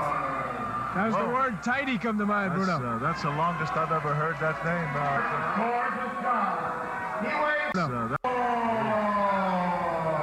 Listen to Bruno. Bruno comments on the fact that the announcer holds Orndorff's name for a really long time.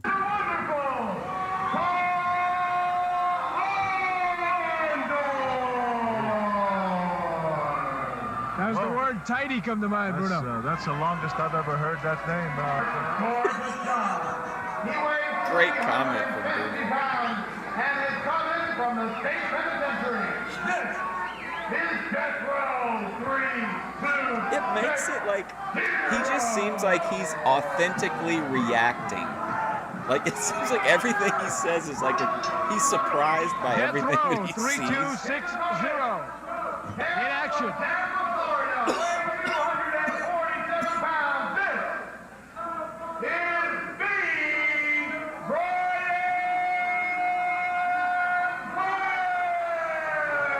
Uh-oh.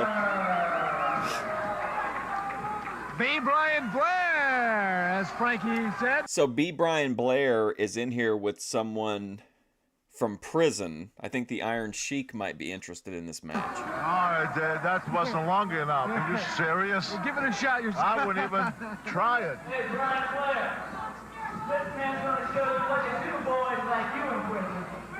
Look at this little guy. Did you see That's him? Gorgeous John, the manager. Gorgeous John. Looking, he'll scare you. Gorgeous John, the manager.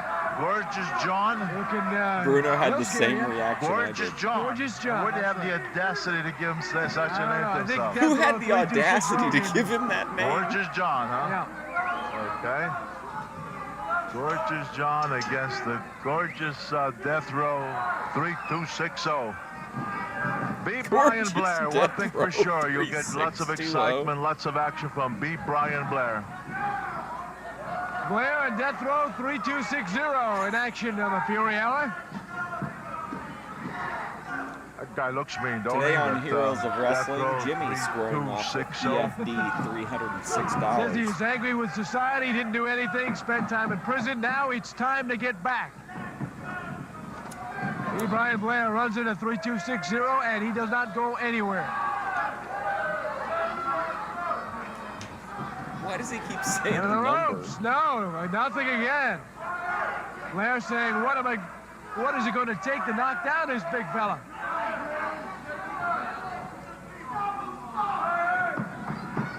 Into the ropes, ducks underneath the roundhouse. Oh, He's like tripped by there the it is manager. again. And now he takes a boot. Come on. That gorgeous what? Gorgeous John. Gorgeous John will not be so... Oh! He So tried to leapfrog him, and boy... Bruno is still pissed about the underneath the guy's name. This is fantastic. In the ropes, ducks underneath the roundhouse. Right, he's tripped by the manager. And now he takes a boot. That gorgeous what? Gorgeous John. Gorgeous John will not be so... Oh! He So tried to leapfrog him, and boy, 3260 is not... Oh! Oh my Gorgeous God, John. how Gorgeous awkward. John will not be so... Oh! He So tried to leapfrog him, and boy, 3260 is not exactly a leapfrogging specialist. Yeah, he didn't get up too high, Leapfrogging and specialist. missed it. He got hit in the midsection, but evidently didn't... Well, he wasn't too high, and... Exactly What does Bruno a say? leapfrogging specialist. Yeah, he didn't get up too high, and missed it. He got hit in the midsection, but evidently didn't... Well, he wasn't faced by it. Sound like he because said- come right says back intimate and, Look, sex. section, but evidently didn't... Specialist. Yeah, he didn't get up too high, and missed it. He got hit in the midsection, but evidently didn't... Well, he wasn't faced by it because he come right back and... Look at that. There's a good drop kick. That's impressive. It's not a phenomenal drop kick, but then you look at the size of this man, and it's just amazing that he can do that at all. He gets up very high for a I big love man. that Bruno's still he's taking it standing seriously. still, too, Bruno. He's not trying to running do his into that. job. Standing still and jumping up. Look at Gorgeous John with that Gorgeous stick. who? Nailing Brian Blair in the back. He better not get too overzealous or he's going to take a shot from Blair. Blair taking a couple of shots, and now 3260 gets in there. And, you know, that's one of those things where Blair will put that in the back of Who his had the mind, and if he gets a audacity to chance, name this man and Gorgeous John isn't looking, even if he is looking, he could be in trouble. Clothesline of B. Brian Blair. There's the cover. And no. 2.5 count. Not enough. I honestly think UWF this is a better show than back at the Penta and stuff. I mean, it's squash matches mostly, but this could be enough to do it too. We've seen Blair use the sleeper in the past and win. And the managers without getting a 3 count. Like now 3-2-6-0 going to do the same here with a bear hug, trying to get to the submission. 3-6-2-0. Dropping them down. Well, you know, if you're going to have effective with the bear hug, you got to get that bear hug. You got to really pick him up and bring him down. You know, they put pressure in lower back. You can't just hang on to a bear hug. You know, Blair's in good shape, and his back is strong, and you're not just going to do a lot of damage if you're just going to hang on to that bear hug. You're not going to be able to get away from death row 3-2-6-0 that easily. I know a little bit about the bear hug because it used to be one of my favorite holds years ago. Yes. And that's the way to apply it, right, Bruno? By moving your opponent around, you're really making the... yeah, you know, you bear hug him, you shoot him up in the air, and then you jerk him down, and, you know, to where you're bending his back. Or, oh, well, he broke it. He caught him with a good chop. He raked his eyes, Bruno. Blair's had trouble establishing an offensive attack here. This is him sweeping. Against death row 3-2-6-0. Oh, and then Brian Blair takes out the ref? The referee was in a bad place. Wow, Blair how was about not another going to hit the pile referee driver? by any means, but the referee was in a bad spot. And now manager Gorgeous John has just hit his own man. Small packaged him. That might be enough. Somebody shit in the ring. Gorgeous John tried to hit Blair, Bruno. He hit his own man. Look at this guy, Gorgeous John. Oh, he may have made a mistake. He's on top of Blair.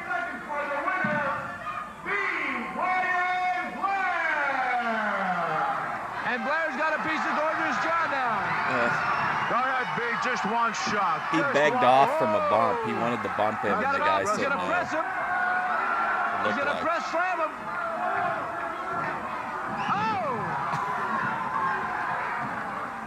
He let him drop from about 8 feet. And that is a good win for B. Brian Blair. Do you think Gorgeous John is the plug? Who even is he? Oh, ladies match, main event. Maybe. Come on, Allison Royale. There we go. Good old-fashioned Southern trad girl. All right. Back here on the Fury Hour, Allison Royale. Her opponent hails from the other side.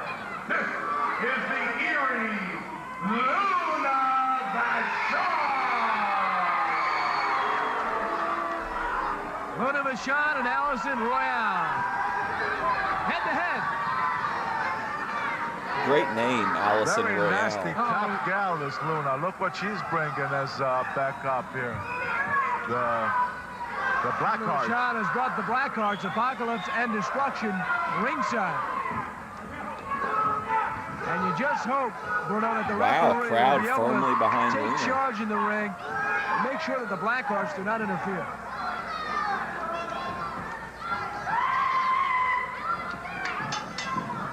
Oh, wow. Vashan goes to work right away, midsection of Allison Royale. This is our first look here in the UWF at Allison Royale. She's a good-looking girl, huh? She looks like she's in good shape, but she's in there against a real toughie. I mean, this Luna Vashan, she is mean, nasty, tough. I mean... She's starting to sound like her. Sometimes... Oh, she got kind of like a Wonder Woman gimmick. Sometimes I think that this Luna could go against not a top-notch wrestler, male wrestler, but you know what I'm saying, one of these... Wow, Bruno Sammartino in 1992, advocating for intergender professional wrestling. That I didn't expect. Yeah, sure. And I think she could give him one heck of a... She's a mean, nasty, tough gal. She has that kind of courage, that is for sure. But this Allison Royale. Very patriotic. her down. Nope, none of that. She's a good-looking girl. She looks young. I don't know how much experience she's She's had. a good-looking gal. She looks young. Left over by her hair. That's the viciousness when you talk about Luna Vachon. Oh, right there, nice. you saw it. The viciousness when you talk about Luna Vachon. Doink. Left over by her hair. That's the viciousness when you talk about Luna Vachon. Oh, man, that looked good. Right there, you saw it. Good leg chops, midsection. You know, Bruno, I gotta say, I watch how attentively you're watching these pretty ladies out there.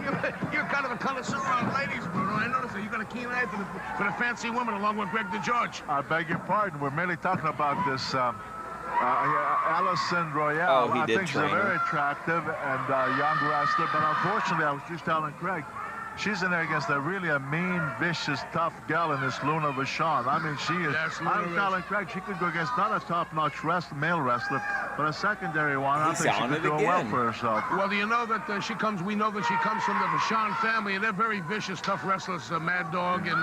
They taught her well. They taught her well. And you know who taught the other gal, Bruno? Do you know who taught her? No, who? Larry Simon, Malenko. Oh, no. Broke her in. She's a Georgia gal that was broken in by Larry Simon, the great Malenko. Captain Lou is doing his homework. Yes, sir. And we thought those Captain Lou corners were ad-libs. What about Nelson? Guys, you're doing a great job. You and Nelson Bruno are Royale. putting you down for a What's that? $10,000 They didn't week pronounce raise. it Keep up Royale, the- did they? For Nelson. That's a very generous man. That'll make it $10,008 Can't a believe he week now. dropped Very the nice. great Malenko's real name. Test of strength here between Vashan and Allison Royale. On the surface, you would think Royale would not stand a chance, but she may surprise you despite that picture. Well, I mean, I'm not going to take Captain Lou as a gospel truth on anything. There. Nice She caught move. To be Vashan fair. right of the mouth. Baco. Oh, That's right after. Oh, see, she came up with that body dive, but boy, Luna met her with that knee right in the midsection. Now what is she going to do? They both got each other. Hey, very nice. Did you see that? Wow, Not only Bruno did Allison really impressed suplex with the the ladies Luna, but here. she remained, hang on to it till she went down into a full bridge and held her down. And usually you can wind up with a pin on that one, but Luna, tough experience as she is, she got out. Good suplex, though, indeed, by Royale. Here's Her Vashan strikes in the are ropes. really good in this. I feel like There's they a look good really one. good, especially with kicks. And you could just listen to Vashan to hear what kind of damage that did. I thought that guy said B. Bryan at first. Blackhearts have been noticeably very quiet. We almost forgot they were there. But... Oh, look at Oh, that! Too soon, come Craig. He pulled the hair of Royale. Fortunately, Every that's single all he match did, had but it may have interference. saved Vashan the match. Royale was going for that 3 count. Hip toss. It would be wise to try and stay in the center of the ring. It was very tough for the Blackhearts to interfere in that region.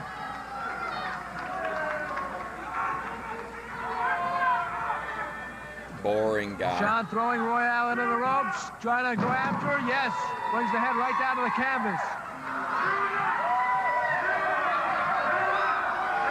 I'm afraid that Allison is in trouble now.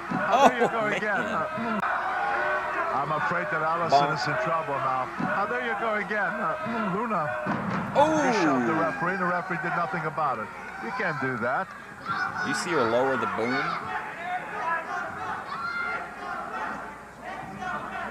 Let's see now. What is she going to do here? Clothesliner. Knock the head down to the canvas. But you know what? I'm surprised that Allison. Everybody loves a good gut squeeze. Luna working on that midsection.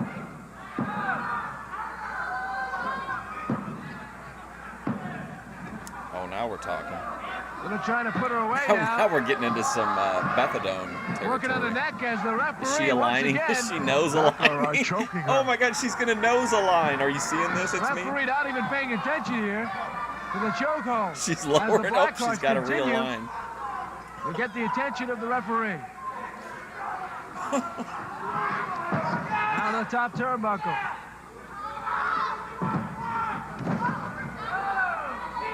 So close. A shot on the mid rope. Back. Oh my God. Oh boy. What's going on? What a move. That's, you know what? That back elbow drop. Now, she may have done damage to Allison, but she took a big jolt herself because she had to come down backwards and hit that mat well. So she landed a hard blow on Allison, but she took a blow herself. True. See, I don't believe in maneuvers like that. I really don't. The idea is to inflict punishment on your opponent and not yourself. Royale now into the mid-rope. She turns around.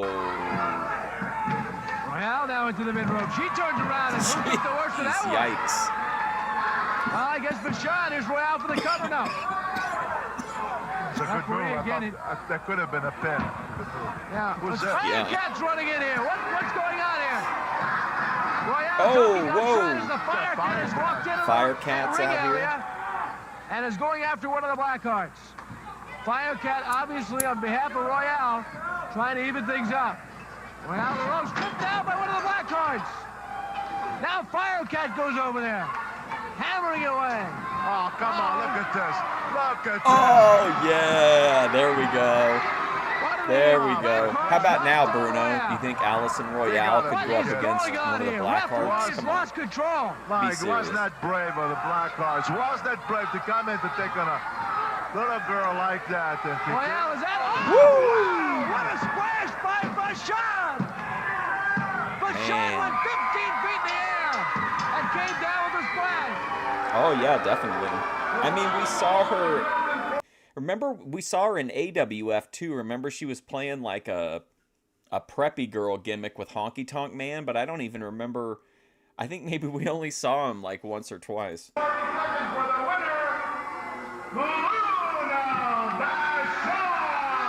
Wow, main eventing. Herb Abrams had women main eventing in the early 90s. 1-800-900-HOT-BRUNO. At 1-900-4204 UWF is waiting for you. That's you to call. Hey, call the UWF hotline now. Sports fans everywhere are saying the same thing. The life story of pro wrestling's living legend Bruno Sammartino is one dynamic story. If you haven't gotten your copy, you can order now as many as you want by sending a check or money order to Bruno's Book, 702 Washington Street, Marina Del Rey, California, 90292. Be sure to include $2.50 for postage and handling, along with $14.95 for each copy. This is one book you'll want for your sports library collection. Marina Del Rey. I like that music a lot, though. One last time for today. I'm gonna watch some. I'm gonna see what else is on that IWA playlist.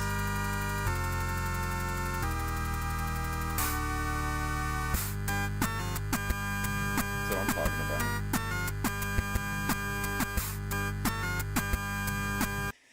All right, give me just a second. Let me pull it up.